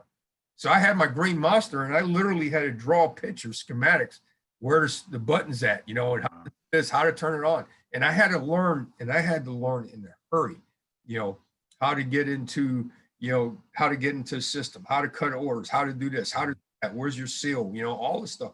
And I'm writing and reading the 1300.9, you know, the orders, knowing it inside and out. And because at the time when I checked in, we were downsizing the Marine Corps. So our community had 1,100 active duty Marine Corps tankers. We dropped to 550. We cut the community in half. There was 0 reenlistments authorized for our community, 0. That's it. So my job was to be like a used car salesman. Every package of a Marine, you figure 174 average, 174 first term Marines. That's where the phrase came, first term, during this time frame, is EASing that year. Every year, 174 Marines in our community is EASing at the time. And I got 0 allocations for reenlistment. And so I'm thinking to myself, man, this sucks, you know, and then and I'm going to all these different MOSs and selling this Marine that I know. Some of the Marines I knew, and some of them I didn't know, but I'm selling this Marine based off of his record, you know, to this MOS and that MOS, and getting him a home, kind of like what we're going through right now. And it was disgusting. And I remember sitting here, and I'd say, my community is going to get crushed. I said, because the bottom line is, in 3 or 4 years, I'm going to have gunnies, and at the time now, first term Marines. I don't have that. That's what we get the phrase intermediate Marine, the Marine that reenlists for the first time. Didn't have that. And you're going to destroy my community in 3 to 4 short years. And so I remember going back to Krulak. I went to the chain of command. I went back. I got in front of Krulak. I had my seal and everything else, and I pitched my my thing. And I told him, "You're killing my community." And he said, "What do you mean?" And I explained it to him. I said, "Sir, I got 0 reenlistments." I said, "Who's training the Marines to break track? Who's in the field with the Marines? The sergeants, them sergeants that are reenlisting, them staff sergeants." I said, "You were asking a bunch of gunnies to do that, and eventually, you know, they're not going to get it. They're going to stay there, and the next thing you know, you're going to have this big gap, and you kill us." And so he said, "You know what? You're right." He gave me 4 reenlistment boat spaces, 4. And so my first monitor tour, and that's why I had to get smart in a hurry. And I went my first monitor tour, and now I got 4 reenlistment boat spaces, and I call the battalions. I can give 1 to first tanks. I can give 1 to second tanks. I can give 1 to third tanks. First tanks is deactivating, but I could still give them 1. And I kept 1 in my back pocket for a special assignment guy that needed it. Or I kept it in my back pocket to give it to that 1 Marine. Right. And I went out there, and I had at the time just tanks and Amtraks. Now Amtraks had some boat spaces, not many, but they had some. And I'm telling you, JR, they had lines of Marines with their families and kids. And I'm sitting here and I'm about ready to start crying, right? Because I'm telling Marines based off of their record that there's nothing I can do, and you're going to have to seek employment elsewhere. And that is absolutely the worst, the absolute worst. That's probably the darkest moment that I've experienced, right then.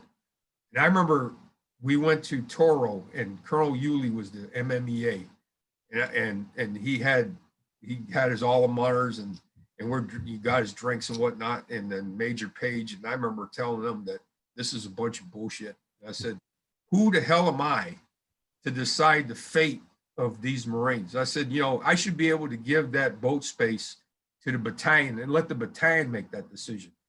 Am I making a decision based off of a record? You know, you got a 300 PFT. That might not be the man that I want to reenlist, right? I might want that 285 guy. I don't know. Who knows your Marines better than the Marines that are leading them? Right. Me." And so I got that fixed, and we were able to get some more boat spaces, and I was able to pump those out to the battalions, and they sent me their package on who they want to reenlist, and it was a rubber stamp. Boom, and you go. So at the time, we didn't have the 5711 MOS, and the O2 monitor time, I'm not going to mention his name, but he was having a hard time with the O2 and MBC. And so they gave me the MBC MOS, because by this time we had the 1812s and 33 pretty well locked on. And I'm in there. I mean, they used to call me. They said, "Man, Frankie, you know, I know you're like worm hunting." I would find Marines, you know, overseas deployment, making sure everybody's carrying. My big deal was, you're going to carry 50 pounds. You're not carrying 60 pounds. You're carrying 50 pounds. Everybody's carrying 50 pounds. If you don't carry 50 pounds, then you're in the wrong business. And I'm the guy to call up and enforce that everybody's going to carry 50 pounds. And the flip side of that was, I had the 5711 was, and I had to maintain all the commands 85% strength, which wasn't a problem because we're downsizing. And when I took the opportunity, and I'll get into that in a second with the tanks and Amtrak, I protected our community the best I could. And so the 57, I get these guys, I had to get smart in a hurry, because they're all over the place. They're with the air wing, they're with the division, they're with the base, and then they're, you know, they're with all of the Victor units, which was, you know, so, and there's only 2 of them, right? So either you're at 50% or you're at 100%. There's between. And then my report card is 85%. So I spent a lot of time on his MOS tracking them from Okinawa to here, there, and all that, and call at least senior enlisted leadership. And just being in tanks really helped me with that, you know, developing that rapport with the senior enlisted. And I get with the master gunnies and of the units, and the mass sergeants, whoever was in charge of units, the schoolhouses and stuff like that, and just say, "Hey, look, I got these billets for 5711s. You tell me where you want the Marines. The Marines can pick where they want to go. And it makes no difference to me that, you know, you want to go to the West Coast, you want to go East. If there's a billet there, then, you know, why you want to sit here and play games?" Right. You know, if they got to go overseas, they're going overseas, right? They're going to do 50 pounds. And I ran into quite a few problems in that community, believe it or not, of Marines that we just came back from Desert Storm, so everybody had pretty up-to-date overseas deployment date. I found Marines that had the overseas deployment date going back to 1975. Wow. We're going from B billet to B billet to B billet. Right. I put a stop to that mess. literally put a stop to it, and pissed a few people off. And I didn't care. Bottom line is that you're not going to sit here and not carry your weight, and I'm not going to carry your weight for you. Not going to do it. Right. So I was very professional, but I didn't use it. I wasn't in power or nothing. I was there working for the community. And so I looked at it when we were downsizing. I was like, we're going to lose a lot of these guys. That's when you hit the Conrad Potts, and I was right in the middle of that era where, they were going 6 and 7 years as a sergeant, 6 and 7 years as a staff sergeant. There was no promotion opportunity because of the mushroom. The pyramid goes like this, not a mushroom. Right. It was manpower management, and I got really, really smart in that area. And I was able to, before I left, open it up where we were able to start getting some promotions. Potts and Jules, I sent them anywhere I could send you. I sent you to drill. If you want to go drill field, and you get you re-enlisted, I'll call you up. I would call you up and say, hey, you need to go somewhere, because if you don't go somewhere, you're going to be freaking screwed. The good ones, I look at the record books. You need to go drill field. You need to go recruit duty. You need to go MSG duty. I&I duties. You only allowed to have, one train chief. I stacked it with 4 and 5 tankers. I stuffed them in there. All the Marines I could just salvage. I sent Marines on security forces. Alan Johnson, I sent him on security forces in Alaska. And that was my way of protecting the Marines that I saw that I knew to be quality, that I wanted to come back in the community and actually do great things.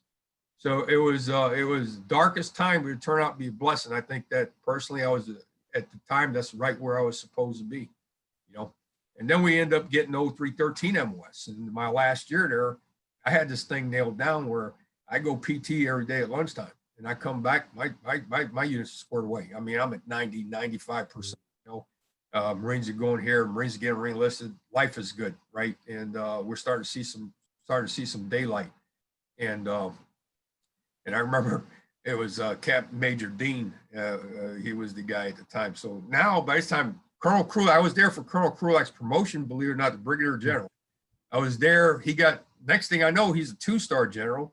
Next thing I know, he's a commandant of the Marine Corps, all over there. I'm like, holy crap. And he went to we call it the 85 shop, 95, 86 shop. That's the combat arms shop. That's where he would come to us, and we had the nastiest coffee in the building, but he would drink our coffee, and then and stuff like that. He loved being around us. Great. But so getting back to, we had Mattis there, Conway was there, he became commandant, so all these guys, I worked side by side with all these guys. I got to know, and I'm sitting there, and I go PT, and I was like, I was really upset because the infantry owned the 0313 MOS. These guys, and that's a crew serve weapon, and these guys were graduating school and literally sending them to security forces. And I'm talking about like the whole class. Wow. You imagine this, you send an entire class to just graduate LAR school, and now they're going to security forces, and they come back 2 or 3 years later as a sergeant. Think about brain dumped everything. Right. Brain dumped everything. And so, and I knew that they're going to get people killed, right? And that's just, we do cradle to grave. And so, and then the staff NCOs, I will work with the 0369 monitor and say, look, I need the LAR staff NCOs back in the community. And well, by the time they got promoted to staff sergeant, they become 0369. You didn't know who they were. You had to really do some digging. Fix that too, and I'll tell you that in a second. But so what I ended up doing was, I made Major Dean. I get done. I'm eating my chow after PT. I put my feet up on the desk, and I had a paper. And I break out the paper, and I start reading the paper. And Major Dean's like, at the time was Gunny, what are you doing? And I was like, read the paper. And he's, well, you don't have enough to do. I said, sir, I'm good to go. He said, bring me your seal. So he bring a seal, and he check it. It's all squared away. All the commands, they're squared away. I got to find something for you. I think I can give you the 0313. I said, sir, I don't want nothing to do. I learned now. I don't want nothing to do with the 0313 MOS. That's a grunt unit. They need to stay on the 0311 desk. And he said, no. And then, so this went on for about a couple of weeks. Get done eating chow. I get my PT, get my little hot dog stand, put my feet up on the desk and read the paper. Eventually, he gave me the 0313, and that's what I wanted. So the first thing I did was I walked to the recruiting side, which is a different part of the building, and I carboshed any 0313 graduating school going to security forces. And they said, you can't do that. I said, no. And I had to go, at the time we had General Christmas. I went to General Christmas and explained to General Christmas what they were doing to this community and how they're going to Marines killed. That's all he needed to hear. So it was, they carboshed it just that fast.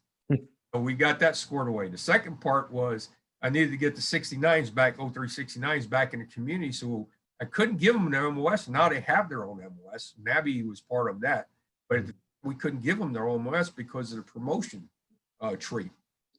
So what I did was I went back to the IT department and I had them pull all the 0313s and I gave them a draw case code. I forgot, Bravo Hotel or something like that. So any 0313, 0369 staff sergeant now has a draw case code. And how I identified the staff sergeants, the staff NCOs, and start filtering them back to the to LAR battalion. And there was a point there where the 0369 monitor, he went to the advanced course in Quantico, and they gave me the 0369 monitor MOS also, which was massive. Right. Use that. I didn't shy away from it. The reason why I was all about it is because I got in that MOS, I got in that seal, and anybody, I had the draw case codes. Next thing I know, I was PCAing, and if I could PCS, I was PCSing. But I was shoving as many 0313 background staff NCOs back into the battalion. I could. And that was my little claim to fame there. So I was able to protect the Marines in the community. I was able to get the promotion thing going back again. I was able to make sure everybody was carrying 50 pounds of weight, and I was able to get the LAR community on the monitor's desk. 5711 I could have done without, but that was my tax. So phenomenal. That's just phenomenal. And that takes us to June of 1995, where you now were transferred back to Fort Knox as a master sergeant. Where there you assumed the duties of platoon commander, curriculum developer again for the Basic Armor Crewman Course, the BAC. During this time, you transformed from 63 training days 3 times a year to now 49 training days 4 times a year, a win-win for both Headquarters Marine Corps and the community. Right. And here, this is also where you were instrumental in initiating Tiger Comp, which is the Marine Corps tank crewman competition. So Tiger Comp's origination kind of came here, and it's very important to note that one crew receives and displays a McCard Trophy for 1 year in the battalion, and the unit crew and names are applied to the McCard Trophy, and that is as of obviously this year that remained. When you got to Knox, what were the lessons? Were there any lessons planned, or was there any formalized curriculum, or did you guys have to start from scratch? Yeah. Before I get into that, I want to go back to me leaving Headquarters Marine Corps because that pays, how I got master sergeant. One, I got selected to master sergeant, deep selected master sergeant, and I remember everybody giving me congratulatories. And Mattis was MMEA at the time, and he came to me and he wanted me to. At the time, you could augment the first sergeant. You could switch. That was last year for doing it. So if you were a master sergeant, you got selected master sergeant. You could switch over to first sergeant. Your first sergeant, you want to select over, and then from that point forward, it became career designated. You either selected you want to go to route of first sergeant, or you want to go to route of master sergeant, right? Because then they were playing it. Whoever had the less time and grade and whatever. But I had about 4 or 5 years time and grade, and I remember Mattis asking me, and I was like, "Yeah, sir." He said, "No, I get your package," and I didn't. And I remember he was the president of the board, and he come up there, broke for chow, come up there, grab me, pull me in the office. And Sergeant Major Lee, which became Sergeant Major of the Marine Corps, and told me to get my package together, blah blah blah blah blah. And I remember telling him, "Sir, I just know I want to stay master sergeant. It's important to me to get back in the community. I said I've learned a lot up here, and I want to be able to take that back to the community." And he gave me the spill about needs of the Marine Corps and et cetera, et cetera. And I told him my piece of pie is this small, but it's my pie. And I said, "Can you guarantee me combat arms?" And he looked at me, because you're first sergeant, you go anywhere, right? Mm-hmm. I have to stay right where that's where I belong, tanks. And that's where I want. That was it. And so fortunately, he knew where I was coming from. He roger that. Congratulations, top. Select, but Sergeant Major Lee, he had some choice disloyal words to say to me. I'm being disloyal. Yeah, and I get it. He's a great guy. And afterward, we shook hands, drank beer over the thing. But he understood where I was coming from. But so I cut me a set of orders. I was going to 29 Palms, California. And I think as a monitor, I cut my own orders. I'm going to pounds. Well, no, that didn't happen. Colonel Wilkinson, which was instrumental in the Tiger Comp, he was going to Fort Knox, and he went there early, and he saw some things, and he wanted me to go there, and I'm glad I did. I was able to get, like, I really stacked the deck. I moved guys that had time coming, called them up, you know, offer them the job, you know, the position, PCS Marines in. I mean, we had, you know, Staff Sergeant Potts, Staff Sergeant Meek, Staff Sergeant Simon, Staff Sergeant, you know, Sergeant Simmons, Sergeant Hildago, Sergeant Herbert, Sergeant Benitez, Sergeant Upton. Herbert and Benitez and Upton, they were getting kicked out of the Marine Corps. And if I was in headquarters Marine Corps, they'd been kicked out. And McCock called me up from 29 Palms and said, hey, I need a silver bullet. And everybody knew you could get a silver bullet, right? But, you know, it better be good. Mm-hmm. And Benitez was the first Upton was the first silver bullet. And Wolf Dundar was in, he ran all the career counselors and the reenlistment and all that stuff. He ran that shop. So I go back to Thundar and say, hey, Colonel, he said, and he called me tank leader. I was his tank leader. What, tank leader? I said, sir, I got a silver bullet. And he looked at me, and I had no more boat spaces in the community. You know, they made a decision to reenlist, and to the last minute, and McClintock pulled the silver bullet on both Upton and Benitez. And we were able to get a silver bullet because of Thundar and get them 2 Marines and stay in the Marine Corps. And I would cut them a set of orders to, guess where? Fort Knox, Kentucky. So that was pretty good. That's a pretty good story. That was good. So we got them there. I mean, I don't want to sit here and make light or nothing, but I mean, we had some great guys there. Sergeant Santiago, you know, he's no longer with us. He was there, you know, just great Marines. So when I checked in, as I was a platoon commander for the training company, that was my deal with Thundar, is that I stay in the trenches. You know, I didn't want to get stuffed in 3 shop or something like that. I wanted to get in the training company and stay there, and that was the deal. So I got there, and first thing I asked for is the next cycle's training schedule. And I'm told you don't get a training schedule till basically the day before pickup. I'm like, what do you mean the day before pickup? That's crazy. And what saved it was, I said, okay, well, I said, Burnett was there at the time. I said, hey, let me get the lesson plans. They had no lesson plans. I said, well, how are you doing this? Now, fortunately, I did time at Knox back in 85, right? So I knew you had lesson plans. I knew you had knew all this stuff. And so when you tell me you don't have a training schedule, training day 1 is training day 1. I don't care what day of the month it is, what time of the year it is. Training day 1 is training day 1. Training day 63 is training day 63. So I got Meek. I said, hey, get me the training schedule. Last cycle's training schedule. So he gave me the training schedule. And I said, all right, where's the lesson? We have no lesson plans. So I got all instructors together, platoon sergeants, and basically we ended up writing every lesson plan for that course. Because I knew that if to keep curriculum standard, you know, you need to have a lesson plan. It doesn't matter who picks up the lesson plan, they're going to teach that period instructing this way. Without that, then I'm opening a TM is what they were using. And then, you know, I might train something my way, and then the next instructor train it a little bit differently this way, you know, and so the standardization, you know, we needed to get that in check. So we got that done. We ended up getting the course approved by McSiddick, you know, getting the McCames and everything pushed through. And Gunny Rice at the time, he was there, and he was my POI. And he got selected the first sergeant, meritorious first sergeant. Well, he got selected, but he had a problem, and he had to turn in the first sergeant, and he basically retired out there as a gunny. And, I don't want to say anything bad about him. He's a great Marine. I'm telling you, this is a Marine's Marine.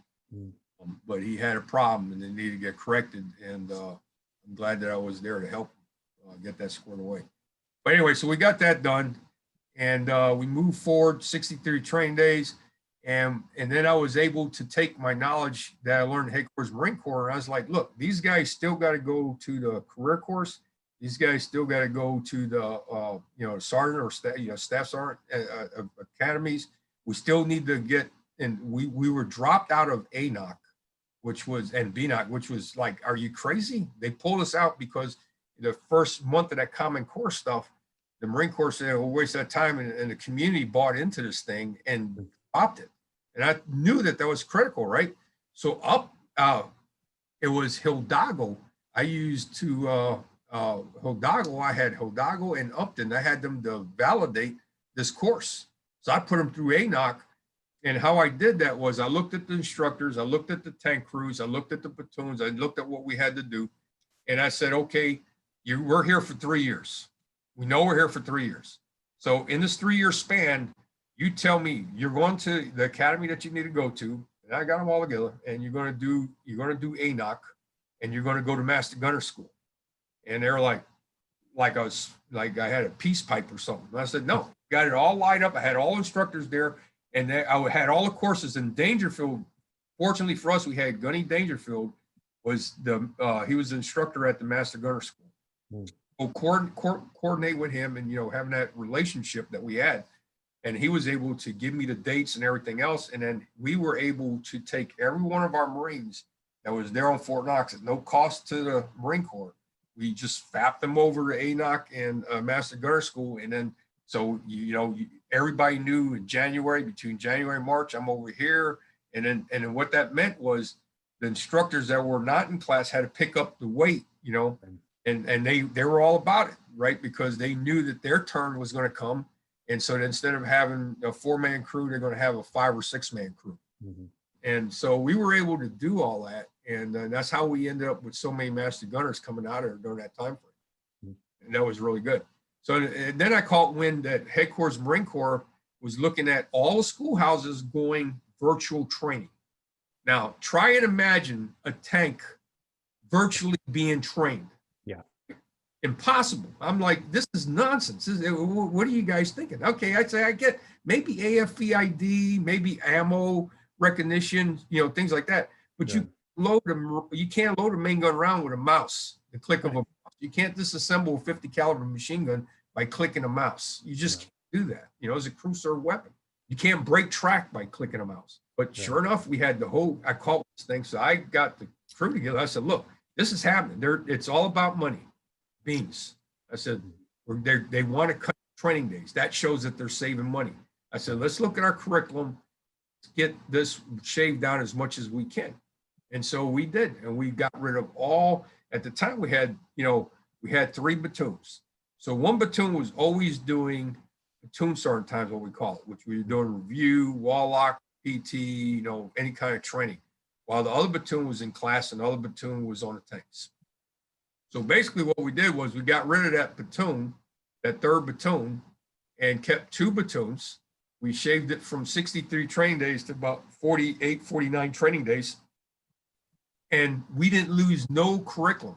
We maintained all our curriculum that was at 60 day, the meat and potatoes, that 63 training day schedule is now in the 48-day training schedule without the platoon sergeant time, right? And then we went from 3, and I called Headquarters Marine Corps, and I worked with the monitor and said, hey, is this a good deal if I can do this? And they said, that's outstanding. That works better for us, because now what they can do, they had to get, the Amtrackers had to have like first class swim qual, so Area 1800, and then the rest of us came tankers, right? Mm-hmm. If you had the GT and stuff, I think with 110.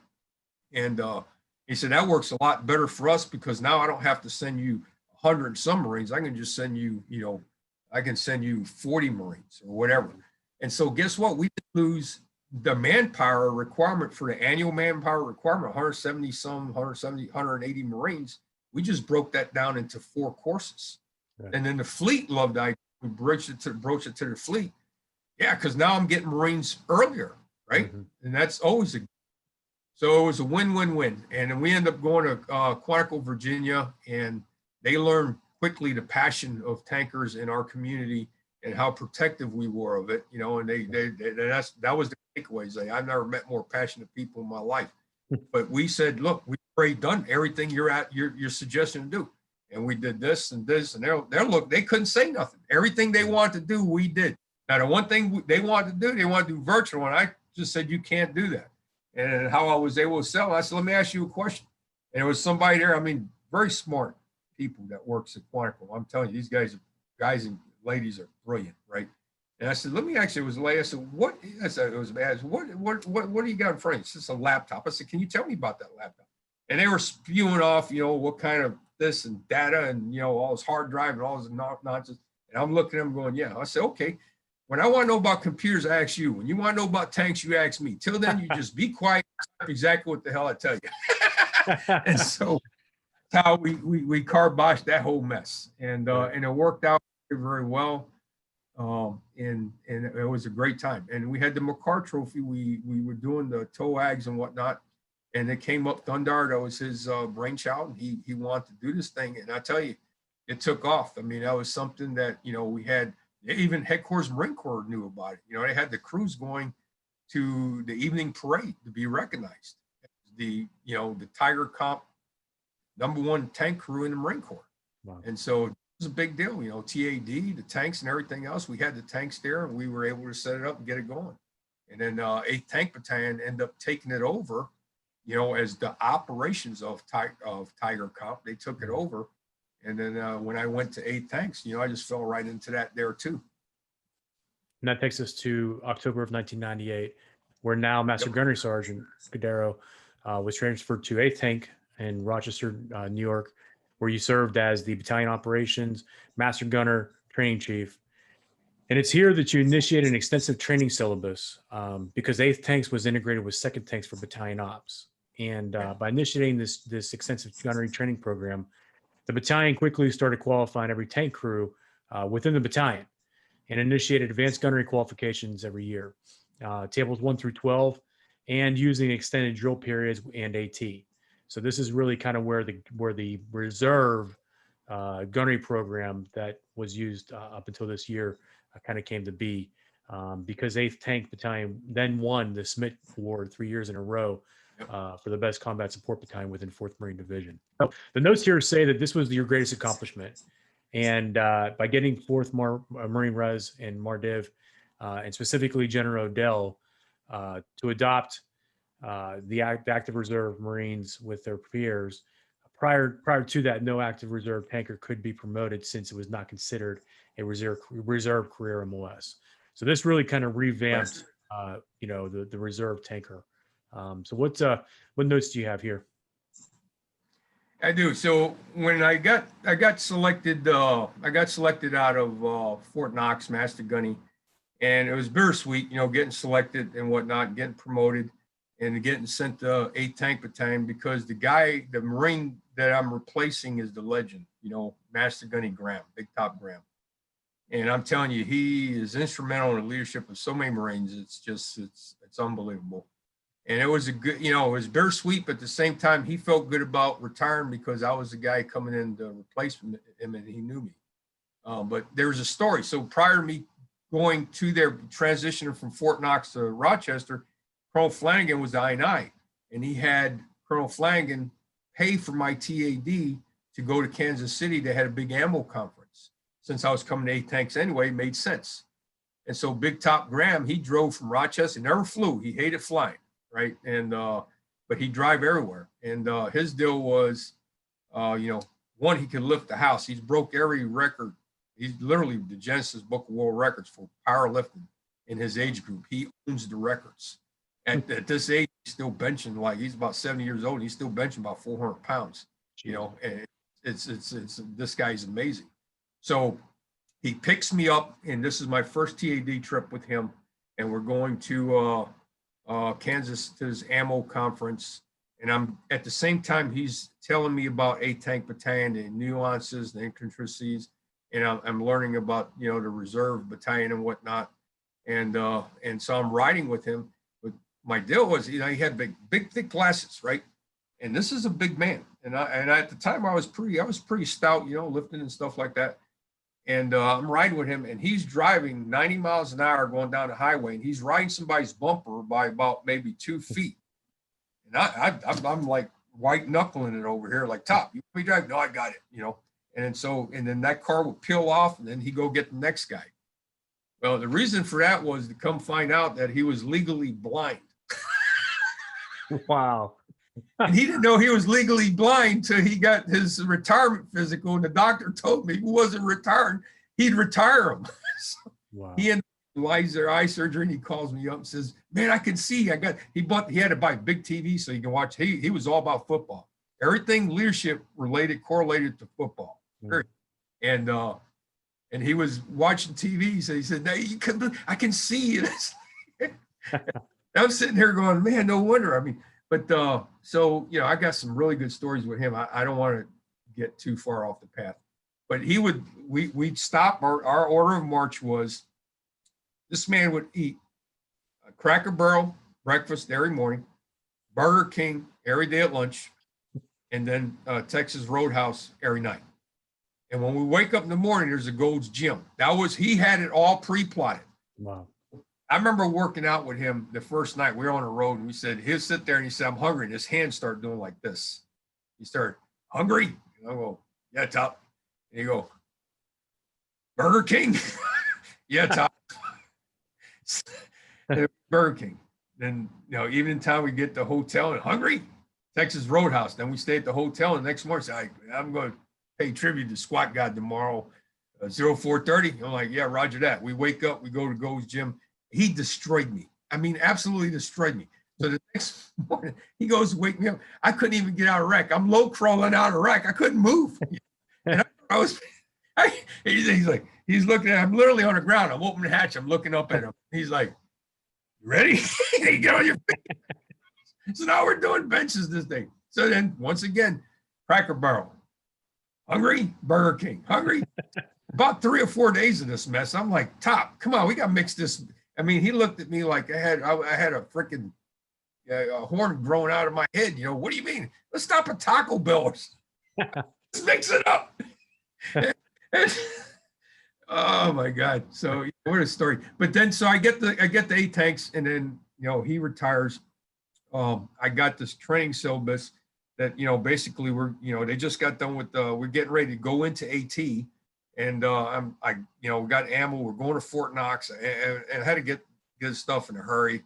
And we ended up going to Fort Knox, and we ended up training the crews. And what I did was I used Llano Range, and I forgot the name of the next range right next to Cedar Creek Range. And then we walked the dogs. So we hit, you know, tables 5, 6, and 7, and then they rolled over to Llano Range for table 8.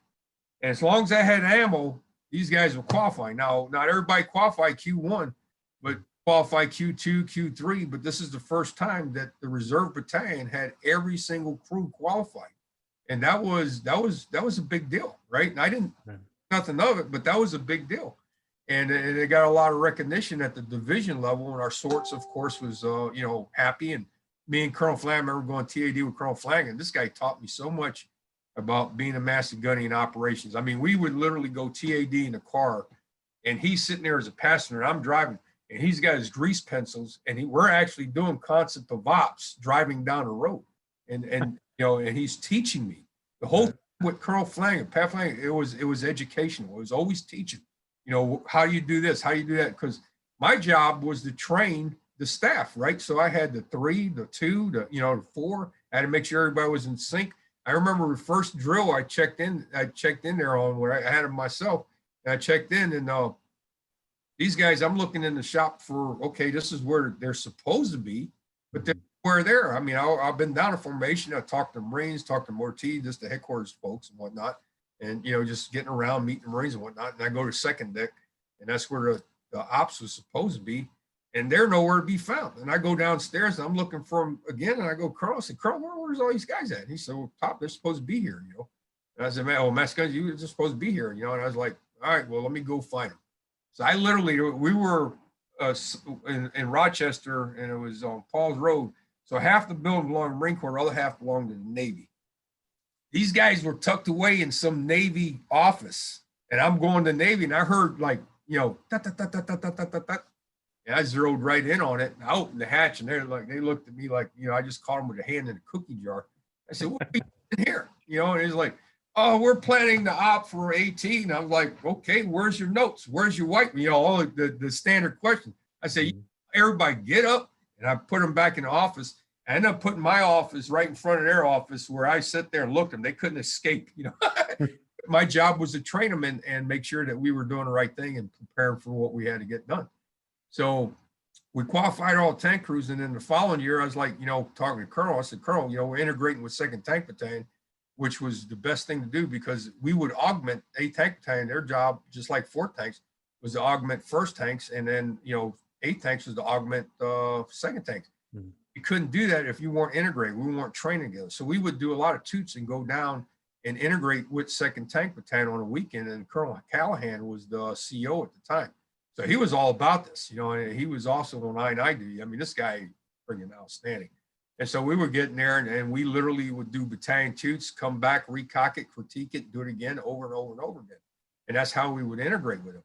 And then in our gunnery, and then what I did was, I was like, the colonel made a decision, we got to be able to do advanced gunnery. We can't stagnate at, table 8. We got to take it to the next level.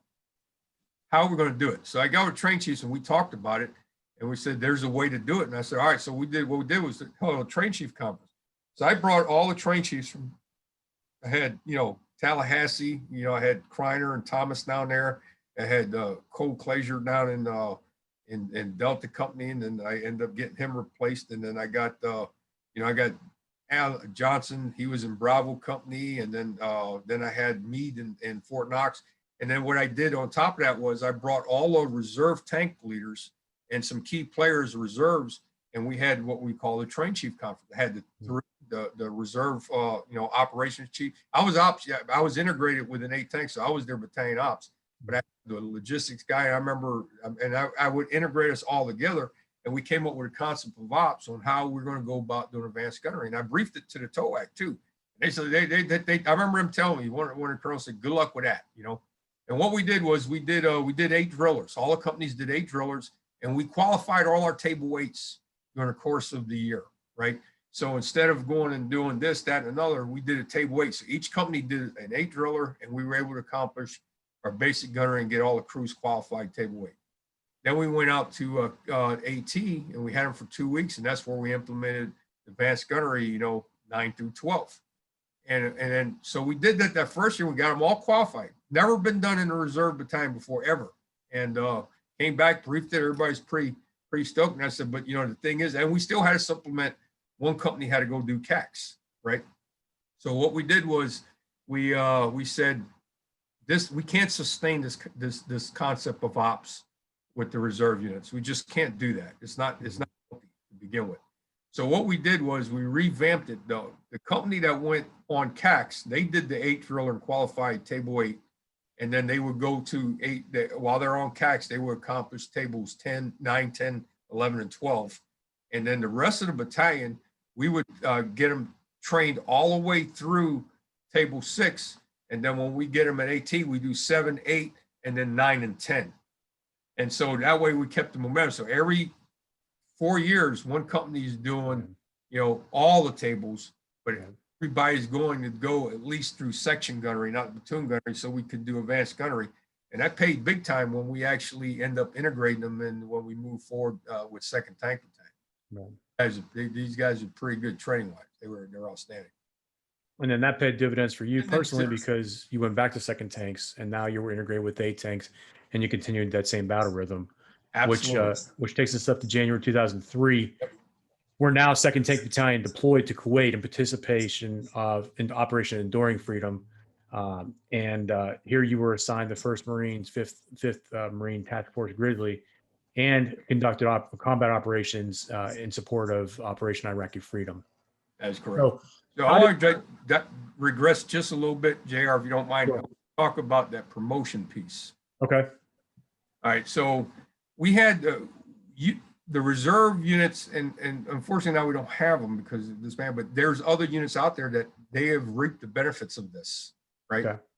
That we would have active reserves that we couldn't survive without, right? As a training chief in a company, you could not survive with your active reserve, right? Mm-hmm. At the time we had, Staff Sergeant Gunny Thomas, Gunny Daniels, he was Staff Sergeant Daniels at the time, Staff Sergeant Thomas. We had Sergeant Filipkowski, Staff Sergeant Edwards, Sergeant Hoffa, a whole plethora of these Marines. I had Hoffa personally with me. And what it was in the reserves, Mar 4 Res, they had what's designated, and this is where my monitor background come from, manpower background. Mm-hmm. They have them designated as career reservist, career ARs. Mm-hmm. These Marines literally can go on AR duty and do 20 years at that unit and retire and have a career path where they're getting promoted. Where ours Marines, they were not, the Combat Arms Marines, they were not designated career reserves, right? But they would come to our unit. They would make a personal sacrifice signing up for AR duty, knowing good and well they're going to be there for 3 years. If we're lucky, we can get it, and every one of them extended for the 4th year. And not be promoted. Sacrifice to their unit. They gave up their rank and their peers been promoted, you know, while they're in there stagnated in that particular rank. And I remember General Odell, right? So we are doing very well. I think we getting our second Smith Award or something like that. And General Odell came down to Fort Knox. We were doing AT down there, and he wanted to come talk to me. I mean, he talked to we had it was Callahan. We had Callahan was the reserve colonel, and then we had at the time was Colonel Dunlap. And he said, "Hey, the Colonel General want to talk to you." And I was like, "All right, Roger that." So, you know, I man on the moon, I'm in the field. And so he come out there, Yana Range. He come out to Yana Range and he wanted to talk, and he pulls me aside and his whole entourage, and he pulls me aside, some guns, and let's go and talk. And he hands me the cigar. Now, General Odell, this guy in civilian life, he's wanting for nothing. He's in charge of all, you know, this guy's well off. It's like this $50 cigar or something he gives me, right? Smoking a stogie. And we're on Yana Range smoking, and he's telling me about the direction of the Marine Corps. And at that time, they want to get rid of tanks. Literally, they want to cut tanks back. And to what level, I don't know, but it was all about dollars and cents, right? And I'm sitting there smoking a cigar, and all I thought about was, okay, I have an opportunity. He wanted to know what my take on this thing was. And I said, I can get aggressive or whatever the case may be, but I need to let him get the wind out of his sails, and then he's going to give me an opportunity, and I got to I got to tell him something that's, you know, what I felt in my heart was the right answer. Right.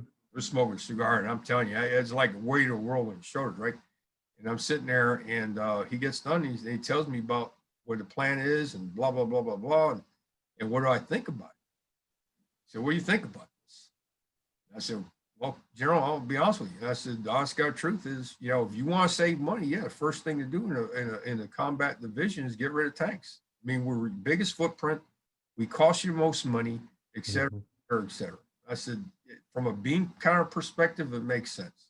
I said, now let me tell you what we do bring to the table that nobody else does. I said, we are the only weapon system platform that can shoot, move, and communicate. I can shoot and destroy targets out to 3,000 meters in a nuclear, biological, or chemical environment and operate with impunity. And I can do it with minimal to no collateral damage. There's not another platform in the Marine Corps that can do what we do. You know, he took that to heart. He said, you know, that's the best answer. And he took that and ran with it, right? And we didn't lose no tanks at the time. So I'm hoping that maybe some, you know what I'm saying? So it was one of those, and there's more words exchanged, but that was the meat and potatoes of the conversation that told. And so we get back, and then I introduced him to all my training chiefs. I had all my guys there, and we're nasty. I mean, the deal was, while we're doing gunnery, the deal was, you know, master gunners, we're in a tower. We don't change our socks. We don't change our skin. Right. The thing we do is wash our face, shave. Yep. We think, I mean, we're just nasty, right? Yep. Because if you do, there's bad guju. We're so superstitious about it. We have chicken bones out and all kinds of stuff, right? Yep. Whatever it took. I mean, I remember we'd have OICs as scientists because we have to have an OIC in a range, and all they were allowed to do was just sit there and answer the phone. But I remember this one officer, he came in there, and next thing I know, he's hanging out the window puking. That's how bad it was. Well, we got the crew qualified, right? And so I took them down there. We're pretty, you know, motley crew. We call it the Yano Tower Gang. And he started talking to all the Marines, introduced them. He's telling them about this, that, and another, and thanking them for the hard work they're putting in, and yada, yada, yada, yada, yada, and how well the battalion's doing, and it wouldn't be done without them, and et cetera, et cetera. And he was absolutely correct. He said, does anybody have anything? And I was like, you know, I'm letting them talk and stuff like that. And then nobody says, oh, sir, we're good to go. We're good to go. And I said, well, sir, you know, I got something. He said, what's that? And then I broached the thing about the promotions. I said, this is criminal. I said, there is no reason why these Marines should not get promoted with their peers. I said, just because they are on active reserve for 3 or 4 years, they're going right back to where they came from, the reserve company. So why can they not get promoted with their peers? Criminal. And he was like, no one's ever told me about this. It's the first time he ever heard it. Wow. And I said, yes, sir. And he said, well, I'd like to meet some of these guys. I said, sir, you just did. I introduced him. I said, Sergeant Hoffa, how many years time and grade you got? I got 6 years, top. Staff Sergeant Daniels, how many years time and grade you got? I got 5 years, top. And his eyes got this big. And I'm telling you, General Dell took out his green notebook. He said, I'm going to look into this. You have my word. And he wrote it down. 1 week later, the white letter came out from 4th Marine Division that all these are active reserve Marines that are not career Marines will compete for promotion and be promoted with their peers. And every one of our guys got promoted. That's awesome. That's taking care of Marines right there. That is the definition of taking care of Marines. And so, then I wrote them all up. They all want to come active duty. I wrote the packages for every one of them and brought them all on active duty. Wow. So then the battalion was chopped back to 2nd Marine Division. We get to Iraq. So we got chopped. We got the 2nd Marine. I got the 2nd Tank Battalion. And then at 2nd Tank Battalion, 9/11 kicked off, and we knew that we needed to get busy. So we did a lot of intensive training. We just started training. We started doing gunnery. We started grading the gunnery to standard. Prior to our gunnery that we initiated, it was we were giving Marines false sense of security by over embellishing the scores because of sorts, and that's got truth. And so what we did was Major Grooney, great guy, ops, and I told him we need to do this, and he was 100% supportive. I mean, he said, "Roger that, Mass Guns." He said, "Let's roll with it." He said, "We're going to get a lot of flack because that's a big deal," and so we ended up brought Gunny Simmons in there as a battalion master gunner. We briefed the gunnery package and whatnot, and told him that we're not going to embellish, we're not going to create standard. We're just going to enforce the basic standards we currently have. Because at the time, nobody was using the UCOF, nobody doing the basic gunnery training. They would just go to the range to get a freaking 900, 1,000, and they come back and it was almost like nothing, right? And I knew that I'm reading all these scores and I'm like, there's no freaking way that we're doing this good unless we're not doing the right thing by doing this. Well, sure enough, first company to go through, we had 1 Q1 and the rest of them were Q2, Q3s, but they all qualified. We had ammo, they qualified. And the colonel, I remember it was the Marine Corps birthday. We're doing November, Marine Corps birthday.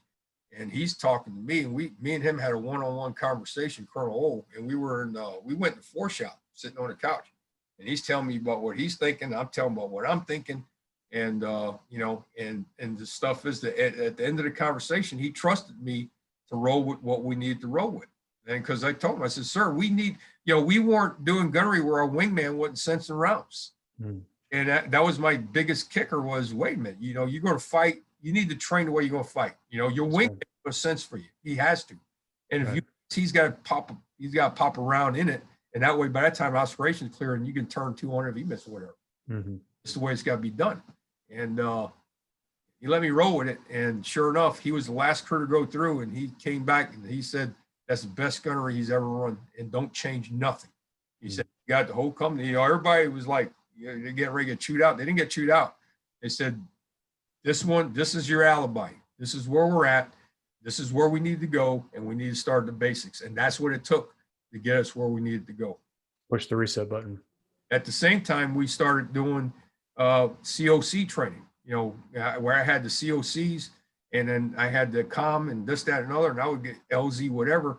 And we were popping, to get the C7s and we were popping the tent, take it down. And I wanted in 15 minutes, I want to be operational with a COC. Take it down, go over there, take it down. And we did this over and over and over. And we, believe it or not, we were able to get a COC operational in 15 minutes. And then the second thing I did was and this is working with Major Grooney. I mean, Major Grooney is he's outstanding. And the thing is, it was funny because he's also combat vet, and we had few of them by this time in the battalion, right? And so, and he was very supportive. I got rid of these tents. Everybody had these little pop-up tents. They sleep anywhere they want, right? And I was like, no. I had them sit by side COC. So I'm the first one, the 3, the 2. So everybody has sleep pattern. So if you need to wake somebody up, you know right where to go, get them. And then also the watches. I established the watch. It was a standard watch. There was no mixing. This hour, you got it. So we all knew it was going to standardize the op and the battalion operation SOP. Right. So we did that. We even trained. We were training on the jump COCs, right, in the Humvees, which is difficult, because you got to maintain command and control. The COC, I can reach over and grab the air officer. I can reach over and grab the RD. I can grab the 2. I got the boards. I'm looking at everything, and I'm operating here. And my deal was I'm embedded and ingrained in the operations order, so I knew 2 layers up, because the colonel gets clipped, the 3 gets clipped. I'm in the fight, and it worked out when we hit Iraq. That's how we operated. So we trained on the Humvees, and we get our brevity code, boom, and then we pull over, boom, boom, boom, boom. And then 3s get out, troop the line, maps will get out, boom. And then he walked between the freaking vehicles and control fires and constant ops, pop back in the vehicles and go, right? And we're right behind the lead company. We did this at CAX and everything else. A lot of toots, a lot of training. And then the gunnery was intensive. And then we end up developing, at that time, we developed the TOW Scout gunnery package, which we briefed in the TOWAG, and we implemented that TOW Scout gunnery package. We implemented throughout the community in the TOWAG. They adopted it, first tanks, at the time, 4 tanks and 8 tanks. Right. What we did was, there wasn't rocket science. What we did was, Gunny Locklear was the TOW Scout leader, and with him, he made this whole thing possible, right? Me and him sat down along with the battalion master gunner, at the time was Gunny Simmons, and we sat down and we took the Bradley gunnery, tank gunnery, and we took, and we adopted it and we meshed it together, and we developed this gunnery using the TOW, the Scouts, the Mark 19s, the 50 cal. And then when we took the range in SR10, the last company rolls off the range, TOW Scouts rolled in the range, and they did day-night gunnery, and it was beautiful. These guys, I'm telling you, they were putting 5-round groups at 1,600 meters with 50 cal. It was a Mark one thing. Now they knew they couldn't shoot the TOW at the moving targets and stuff like that. They knew that, and the Mark 19 and stuff like that. But the bottom line is that it was awesome. And then we took that next layer and then we implemented that into the combat trains, right? So we took all the rolling stock with a weapon system and implemented that form of a gunnery package on it. And it was a tactical gunnery. Even the TOW Scouts, it was basically advanced gunnery, maneuvering into SR10, and then they go administrative till they get on the fire line, and they go back, operational again. Right. The thing was just operations the whole time, and that's how we operated, and it paid out. It was huge. It was huge. It paid off good. And then the other thing that we saw with the COC, first thing we did, we popped up the COC and the battalion op on the CAX. I'm looking around going, where's my security? That was something wasn't even thought of, right? We'll just give you cover. That's like, no, bullshit. So I end up getting a detailed security platoon, and we end up assigning a platoon commander and a platoon sergeant, and we pull Marines from admin, we pull Marines from motor T, and then we ended up having, and believe it or not, in our security platoon, also, if my comms went down, I had a comm guy. If my tank, the CEO's tank broke down, I had a mechanic. We had that train of thought that, we're self-contained. Right. Security platoon, and we trained them in the COC, and they would sit out and they perform the security matters, and the platoon commander, platoon sergeant, they took care of the security. So no matter where we went and what kind of training we did, they knew what they had to do. They had the weapons training, they had this, that, and another, and they were ready to go. And so when we deployed, guess what? It paid off. I had my security platoon, and we pushed all the way into Baghdad. They got to the point where I had people in a combat train, fighting to get into the security platoon because they wanted to get, a combat train. They want to get there and get some trigger time, So it worked out real well. What's incredible is after having worked in multiple battalions over, course of a few years, I've seen that exact scenario play out, and to hear you describe it and you build it. I mean, it's just phenomenal. I mean, it's just phenomenal because that was the mantra, and that was the way that we tried to work. I mean, obviously it didn't work always, but certainly tried to get to that point. But that's incredible. Yep. And after 30 years of faithful service and honorable service, you retired on the Marine Corps birthday, 10 November 2005. Yep. In January 2006, he relocated to Charleston, South Carolina, where he currently resides. And it says here you reinvented yourself, which I think is a very interesting way of describing it, because after 30 years in the Marine Corps, you went back to school, and you went back to get your bachelor's degree in business administration, management, and then went and got your MBA. So absolutely just phenomenal that, to do that and to once again, push the reset button and become extremely professional as a project manager. And you're also a Lean Sigma 6 black belt. Yep. And as you know, Master Guns, this channel has a message, and as somebody who's been very successful, both in and out of uniform, and especially as a civilian, what is your message for today's Marines that are making the tough decision now, post the divestment of armor in the Marine Corps? Well, and everybody's going to have an answer, right? And I'll reflect back to one conversation Sergeant Major Denby told me back in the day, and it stuck with me. And he said, just because you get paper plates and styrofoam cups don't mean you can't make your table look like fine china. And and that stuck with me, because he's absolutely right. How many times have you heard in the Marine Corps that I might be in charge of this head, but it's going to be the best head in the Marine Corps, the best urinals and, crappers and stuff like that. Mm-hmm. And you just take that to heart, right? So when you leave the Marine Corps on your own terms, and I was fortunate to leave the Marine Corps on my own terms.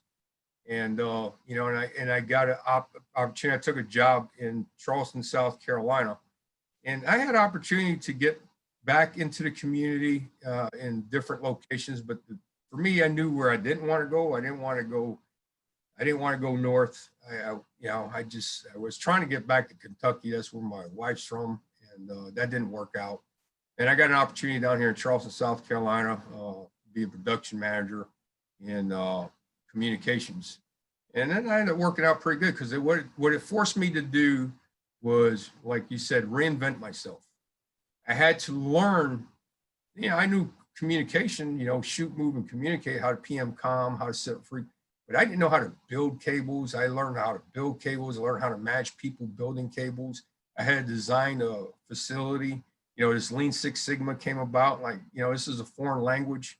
So I went to school they sent me to school for 6 months for this thing. And then I had to get 2 projects, one of them where you saved over $180,000 and another one, whatever. And I was able to do all that. I mean, I had an $800,000 savings in one project, and we were able to make millions on another project, just over time. But then, just education. And I remember getting my first interview, and the guy is telling me, and he's looking at me saying, I had to sell myself. Now here I've got a lot of experience, right, in the Marine Corps, and and I was pretty rounded. I mean, we did things even back to second tank battalion. We kind of skimmed over a little bit, but the SASO training, how you operationally get everybody prepared to be able to step on all the bases. You still got a game to play. You still got, you got to line up. You got to put on the field, and you got to be ready to play, right? And so that's the same thing on the civilian side. The civilian side is, you do the best you can, and it's a different mindset. In the Marine Corps, people equals profit. In the civilian world, profit equals people. It's different. And my thing is, that's wrong. People equals profit, profit equals people. Without people, there is no profit. Without profit, there is no people. You have to take care of your people. And so I remember sitting there in the education, this guy telling me, saying, I literally, my first interview started, my first interview that I had, it started and I remember Alan Johnson got me down here to do an interview, and it started at 4:30 in the morning, 04:30 is when we had to be at work. And I got interviewed by everybody in the company. And then it went all the way, even through lunch, and at 17:30, my interview was done. And so I'm sitting there going back to Camp in June, and I remember telling my wife, Missy, she's asked how I did. And I was like, one thing I know I think I did pretty good, but one thing I know for sure is that I know how to do an interview. So we did that. And then, but the one thing he said to me was, I said, I'm going to hire you. He said, he called me and said, I'm going to hire you. All this experience. He said, but the one thing he said, if you had a college degree you'd make $30,000 more a year. And I had to sell myself.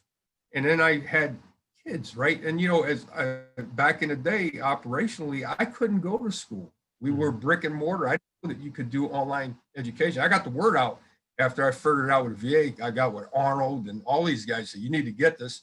It doesn't matter if you're in Afghanistan, you know, there's a way to get your work done and then find a place to launch it in there, and you end up getting a degree before you get out. But I told them the story about $30,000 difference. And I said, and the thing is not that you're going to use this in the job. What it is the doors closed or open.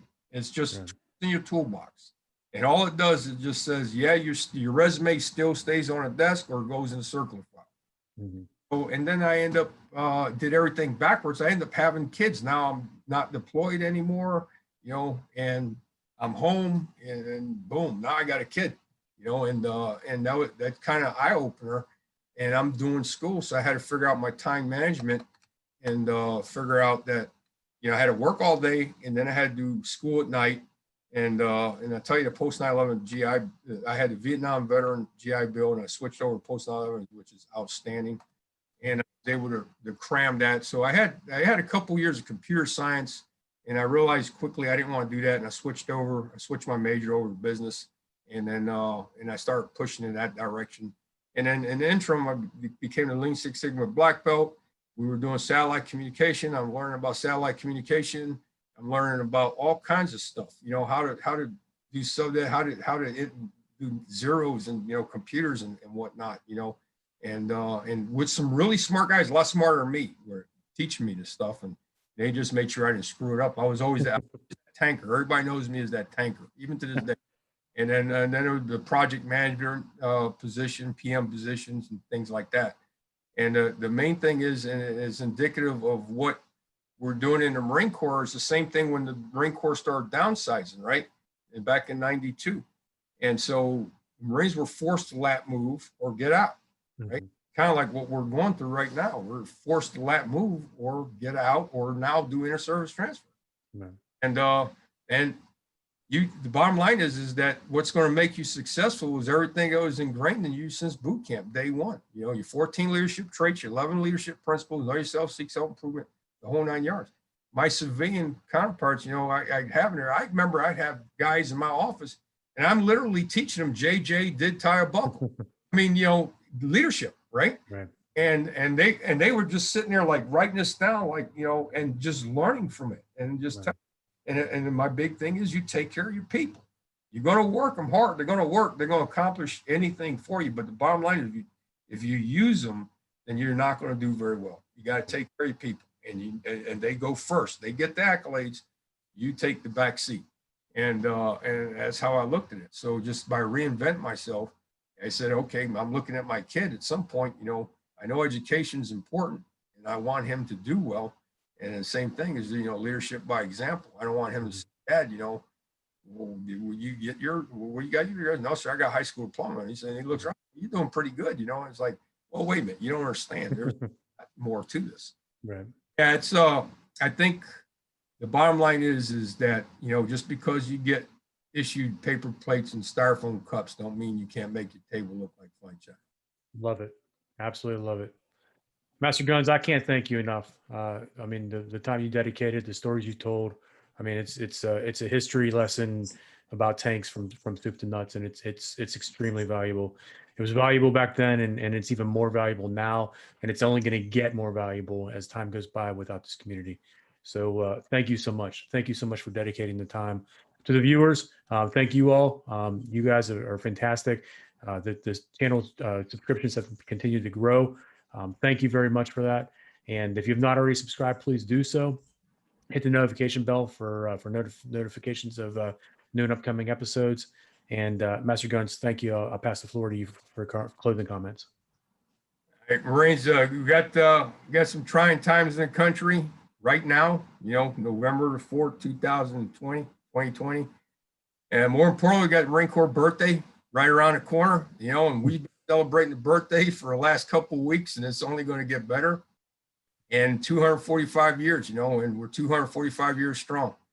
Bottom line is, You know, and I'm gonna reflect back to when we got chopped back to 2nd Marine Division. It was Colonel Dunford at the time, General Dunford now, but retired probably, but Colonel Dunford, and he pulled the battalion together, and he told us that he based his entire concept of ops on 2nd Tank Battalion.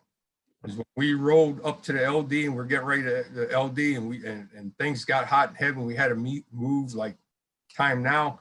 He called the battalion, and one of his battalions told him 8 hours. And the next battalion told him like 6 hours. Next battalion told him 4 hours. He called 2nd Tank Battalion, and Colonel Old told him we'd be ready in 15 mics. And so he gave the regiment 30 minutes. Wow. Mics. And his concept of op was based off of 2nd Tank Battalion in our man. But what he said to me sticks to this day. He said, generations of Marines, and I'm going to try to get it as best as I can. Generations of Marines, you know, put on the uniform, tighten up their backpack, pull the strap down, grab their rifle, and they march forward smartly to meet the elephant. You cannot compare a World War I Marine in Bellawood to a Marine that stormed the beaches of Guadalcanal and Iwo Jima. You cannot compare a Marine from Iwo Jima to the Marines in Chosin Reservoir in Busan, the Marines in Hue City, Vietnam, the Marines in Beirut, the Marines in Grenada, the Marines in Desert Storm, the Marines in Iraqi freedom, the Marines in Afghanistan, to the current operations that we have going around the world to this day. You can't do it. But the one thing you can compare, each generation of Marines, that every generation of Marines made a decision, and they stood up, they tightened the straps on their pack, they grabbed their weapon, and they moved out smartly to meet the elephant. And that is something that I'll take with me to my grave and everything that I do. Thank you for that. That is just fantastic. Thank you. Sir. Thank you, Master Guns. This has been a true honor of mine personally, and I really appreciate your time. Happy birthday to you. Happy Marine Corps birthday to you, and Semper Fidelis. Semper Fi.